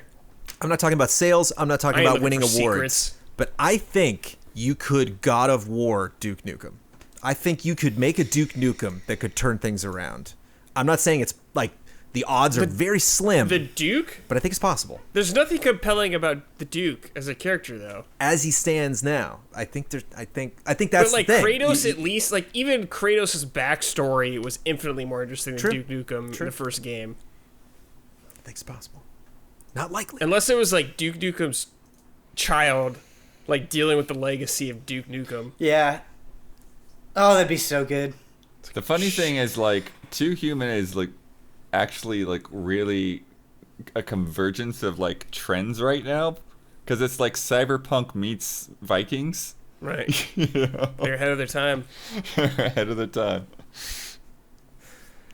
From Halftime Turnaround. Hi, allies. I know the Nintendo event is all fresh in everyone's mind, but with all the excitement, I think everyone missed a kind of glaring omission. We missed it. I don't believe we talked about it. I was 5 minutes late to our deliberate before we did our reactions, so I don't know if we had talked about it beforehand. New Pokemon Snap is set to be released in about 2 months. There's not even a hint in the direct of any information about the game. I forgot it existed. I know the Pokemon Company tends to do its own marketing, but isn't it odd for a first-party major IP like Pokemon to be completely ignored? There has been very little information presented about the game at all, and now I'm genuinely worried it's going to turn out like a Super Mario Party with moderately okay reviews and then forgotten. I loved Snap on the 64, too much for it to be revived for such a meaningless revival. Am I being too fearful, too early? Love and respect. Halftime Turnaround. I think those fears are coming from an understandable place, but like the emailer says, the Pokemon Company does their own thing, right? So I think in a way it makes sense to have that announcement and then have this direct where you're focusing on other things and then circle back around to... They got time. Yeah, Pokemon Snap. So I don't... I mean, I don't think it'll be as ignored as they're saying, but... I think it'll stream well, not for like a long time, but I think the first couple days, like a lot of people are going to be playing that and streaming it. I also think it's almost like a movie, so I think there's a lot of surprises in there that maybe people potentially don't want to spoil. It's also Pokemon, so I think it's going to sell a lot. Yep. Well, too, I don't remember the exact sequence of events, but wasn't it like we'd had a direct or something like the day before, and then suddenly new Pokemon Snap showed up and randomly the next day. I don't remember. Yeah, it was one of these weird no-win situations with that game when they first showed it off. So yeah, who knows how they're marketing it? I wouldn't worry about it too much. For sure. Let's play a game. This game is called A Win for Anime. This is from Andres Nukem. We love anime. It's a fact. In this last Nintendo Direct, it's safe to say we scored some wins for anime. There were so many anime games. There was an anime Direct, yeah. And their names are super wacky, but are they this wacky? I'm going to give you a multiple choice questionnaire. Not multiple choices, 2 of them. Where you have to decide which one of these titles is the real one and which is the one I made up. Cheers from Spain, Andres. Fun game. Fun game idea. Yeah. Let's start with Naruto. Naruto Shippuden Ultimate Ninja Storm 3 Full Burst or Naruto Shippuden Ultimate Ninja Storm 3 Hokage Rising? Oh, shit. I don't know this. Full Burst. Full Burst sounds more video gamey, I guess. So, wait, are we saying which one is the real one? Or the real Yeah. one? Which one is the right one? Yeah, I think Full Burst is the right one, but I don't know. Correct. That was on PlayStation 3 in 2013. Nice. Starting off on a good note. How about Dragon Ball? Dragon Ball Z Ultimate Battle 22 or Dragon Ball Z Definitive Tournament 3 Android Wars? Ultimate Battle 22 is the real one. Yeah, Yeah. PS1 game. Yeah. Wow. I played a lot of that game. Wow. It was an Was oldie, great. so I wasn't sure. PlayStation 1995. Fun fact, GameSpot gave it a 1.2 out of 10, calling Yes, it a, it wasn't quote, great, yes. but really, really thirsty game. there X-Play. was not Yeah. a lot of Dragon Ball Amazing. games in the West. at You the do time. not see a score like that very often. Brad was thirsty. X-Play said it Yeah. was a, quote, waste of time and money. Official PlayStation Magazine gave it a 1 out of 5, the second lowest score possible. Electronic Gaming Monthly said that, quote, someone crapped in a jewel case and passed it off as a game. Wow. Wasn't good, but I played a lot of it. Let's do One Piece. One Piece Grand Pirate World 3 Ultimate Burst Edition? Or from TV Animation, One Piece Big Secret Treasure of the Seven Phantom Islands? That second one sounds like something that was Yeah. translated from the Japanese That's title. what I think too. Yeah. I'll go with the second one. Say them both again. One Piece Grand Pirate World 3 Ultimate Burst Edition? Or from TV Animation, One Piece Big Secret Treasure of the Seven Phantom Islands? I'm going to go with Bread and Blood. I think the second one's real. That was on Game Boy Advance in 2002. Correct. Yep. Y'all are good at this. Dude, that game sounds cool. Fist of the North Star. Fist of the North Star 10 Big Brawls for the King of Universe? Or Fist of the North Star Kenshiro's Revenge 2 Unleashed? The Two. second one is real. Yeah. Second one, yeah. Nope. 10 Big Brawls for the King of Universe was on the What Game is- Boy in 1989. Damn. All right, I believe hold the on. oldest game on this list. There is a game that sounds like that second one. Say the second one again. Yeah, I feel like they created a sequel that doesn't exist. Kenshiro's Revenge 2 Unleashed. Maybe I'm thinking of... I'm so confident. Yeah. No. Let me look this up. Got to be thorough about anime. Yeah. Fist of the North Star Ken's Rage is the Muso. Yeah. Nice. Okay. That's what I was thinking of. Okay. Rage versus Revenge. Yep. Yeah. It's Gundam time. Gundam no. Wing XX War for the Unicorn Rebel? Or SD Gundam World Gachapon Senshi 5 Battle of Universal Century? I'm going to Second say one. the second one is Second real. one, dude. The longer one always takes it. It's just too. Yeah, Yeah. how do you not pick Yeah. it? Yeah, that was on the NES in 1992. An That NES was on the Gundam NES. game. I kind of want to like a play PS2 right now. game. Holy cow! For JoJo's Bizarre Adventure, did we get Oh, this will be good. JoJo's Pitter Patter Pop? Or JoJo's Bizarre Puzzle Quest? Oh, dude. I'm gonna say first one. Pitter Patter Pop is Yeah, the real Pitter one. Patter Pop sounds funny. Go with that. You would want that one, wouldn't you? Yeah, that was Oh, that was yeah. on iOS in 2017. Yeah, that was it. You got it. Nailed it. Ah. Pitter Patter Pop! Exclamation point. Pitter Patter Pop. And finally, Yu-Gi-Oh! Yu-Gi-Oh! This will also be good. Yu-Gi-Oh! 5D's World Championship 2011 over the Nexus? Or Yu-Gi-Oh! Portable Dual Arena Link Evolution? First I one. think the first one is real. Yes, that's. I'll what go I'm with the going second one. Y'all are good at this game. That was the first one, Over the Nexus. Damn. 2011 on the Nintendo DS. That was an excellent game. Thank you, Andres. Yeah, that was great. That was really fun. Proud of y'all. Proud of y'all.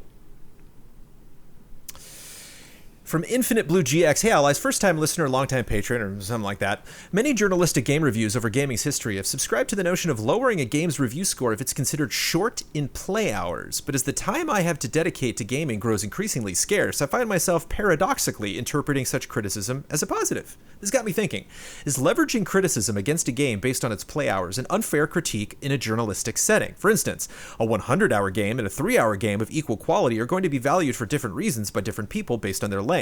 But is it the reviewer's job to decide this for them? To me, it makes sense for the reviewer to critique how well the game's quality holds up over the course of its length, which I agree with, and leave the raw play hours as a neutral metric for the reader to interpret based on their own subjective preferences. What is your guys' stance on how game length should be critiqued? Love and respect, Infinite Blue GX.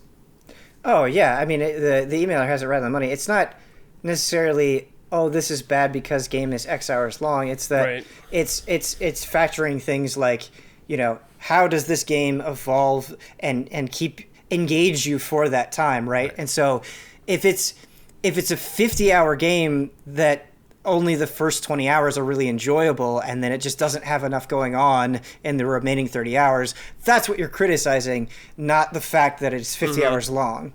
Because it being long isn't inherently bad from a quality standpoint. Right. Right. Yeah, on the flip side of it being too short, it just depends if it feels like it ends too early or it ends at an inappropriate time where Yeah, you're like, yeah. this is games, it should not end here. There needs to be more kind of Yeah, thing. yeah, that's a good point, Brad. Yeah, Assassin's Creed Valhalla is not an overly long game because it's over 100 hours. I'll gladly put 100 hours into an open world game. It's because you just get to points in this where you're like, what am I even doing at this point? Yeah. Or like, why? Yep. Man, oh man. And it was so funny when Huber and I did the spoiler mode, because we said, before we started, and we were talking about the length, Huber was like, yeah, there were just 2 chapters too many. And sure enough, there were 2 chapters we forgot. Like I was going through and I just said the name of them and we tried to remember what happens. And there were 2 chapters where I just said the name and we were like, I have no idea. And I had to like read through a walkthrough and be like, oh, right. Mm-hmm. I remember that chapter now.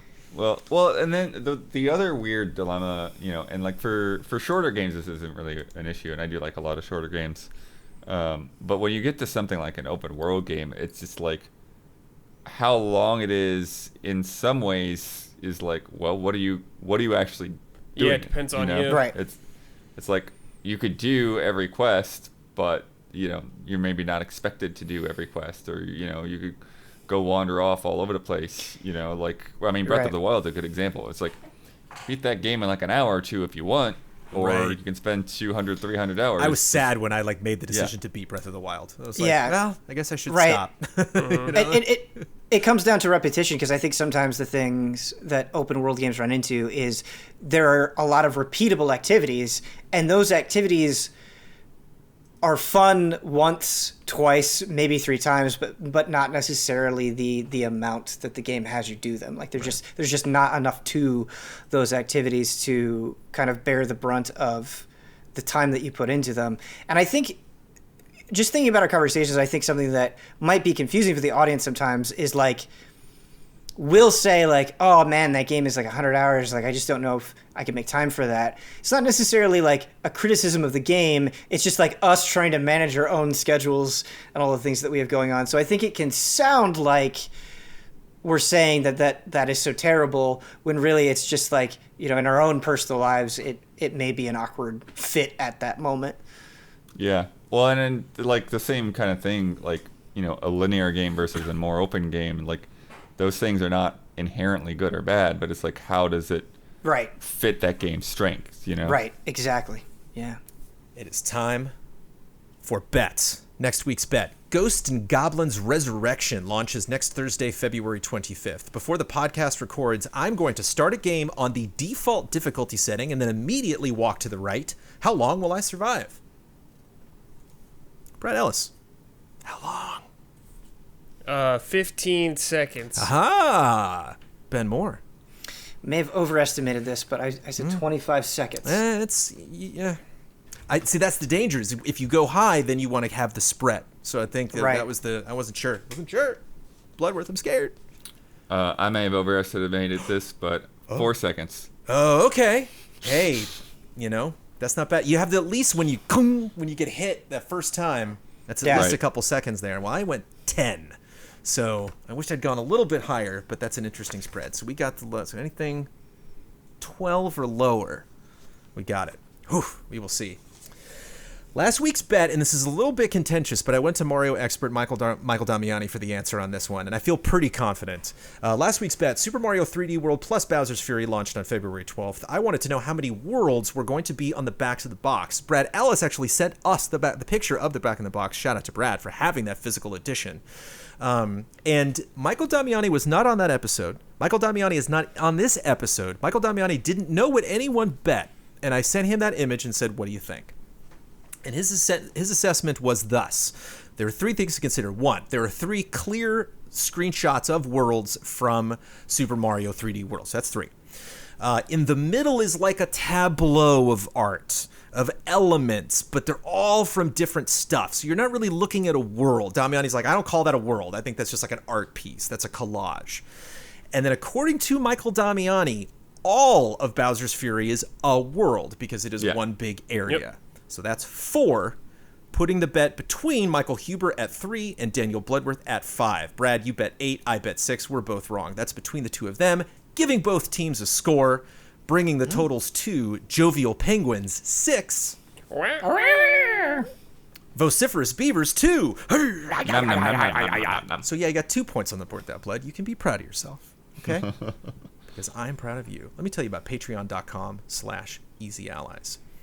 Some people were jolted in the last podcast when I dropped the announcement that we did have thrown up on Patreon, but not a lot of people check out that patreon.com/easyallies, that we are sunsetting Fiasconauts, which might potentially return in the future. In its place, which I have just recorded with Ian Hink, is Fast and Loose, which is a show we have done before. We are going to be doing that once a month. That will be exclusive to patrons. And I just want to say, Jessica Linverdi was in that episode, who you will know from Fiasconauts if you've watched that before, and Mr. Don Casanova. Don Casanova dropped a little pearl about himself that I'm going to tease to our audience and the three of you about his sleep habits that is absolutely worth the price of admission. I gotta know, because I do not understand Don's sleep habits. It's wild. Having worked with him for all of these years, it does not add up. It was the thing where it was over and Don's like, should we keep that in the episode? And it's like, Don, there's no way you're cutting that. You're gonna have to drive to Ian's house and wrestle the mouse out of his hand to have him not cut that into the episode. And that's the fun thing about Fast and Loose, is you might learn some interesting things about all the allies. We might have some fun guests or some people. Don is not a regular podcaster here at Easy Allies. Oh. So not only are you going to get a lot of that fun exclusive stuff, but you also find out just a lot more about what we are currently doing at Easy Allies. So check that out, patreon.com/Easy Allies. Our tip-top tier on patreon.com is our shout-out tier, and we're going to shout out some wonderful people here. Blood, you're going first. I'm going after you. Brad, you're going after me. And Ben, you are wrapping it up. Shout out to Caleb Togi Crawford, L. Thanis, Greg the Dark Knight Kettering, Dougie B, Stephen Thomason, and Nick. Shout out.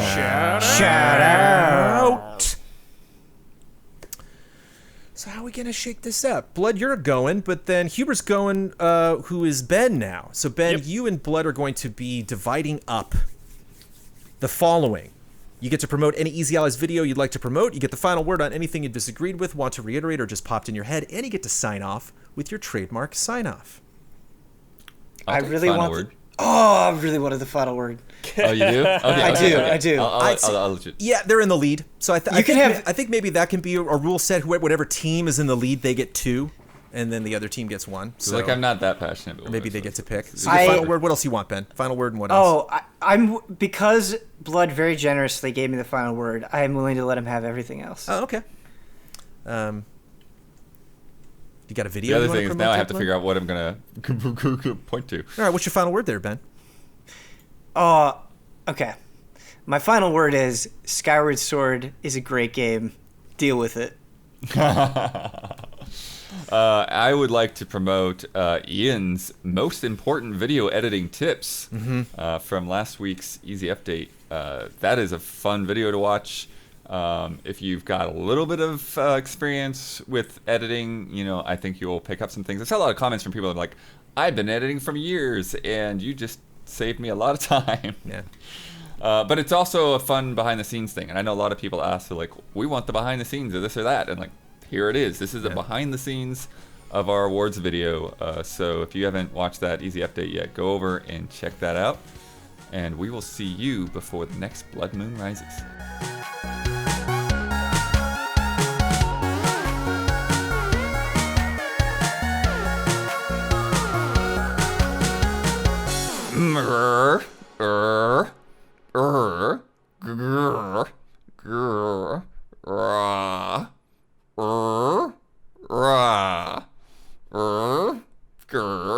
I make a pee-pee.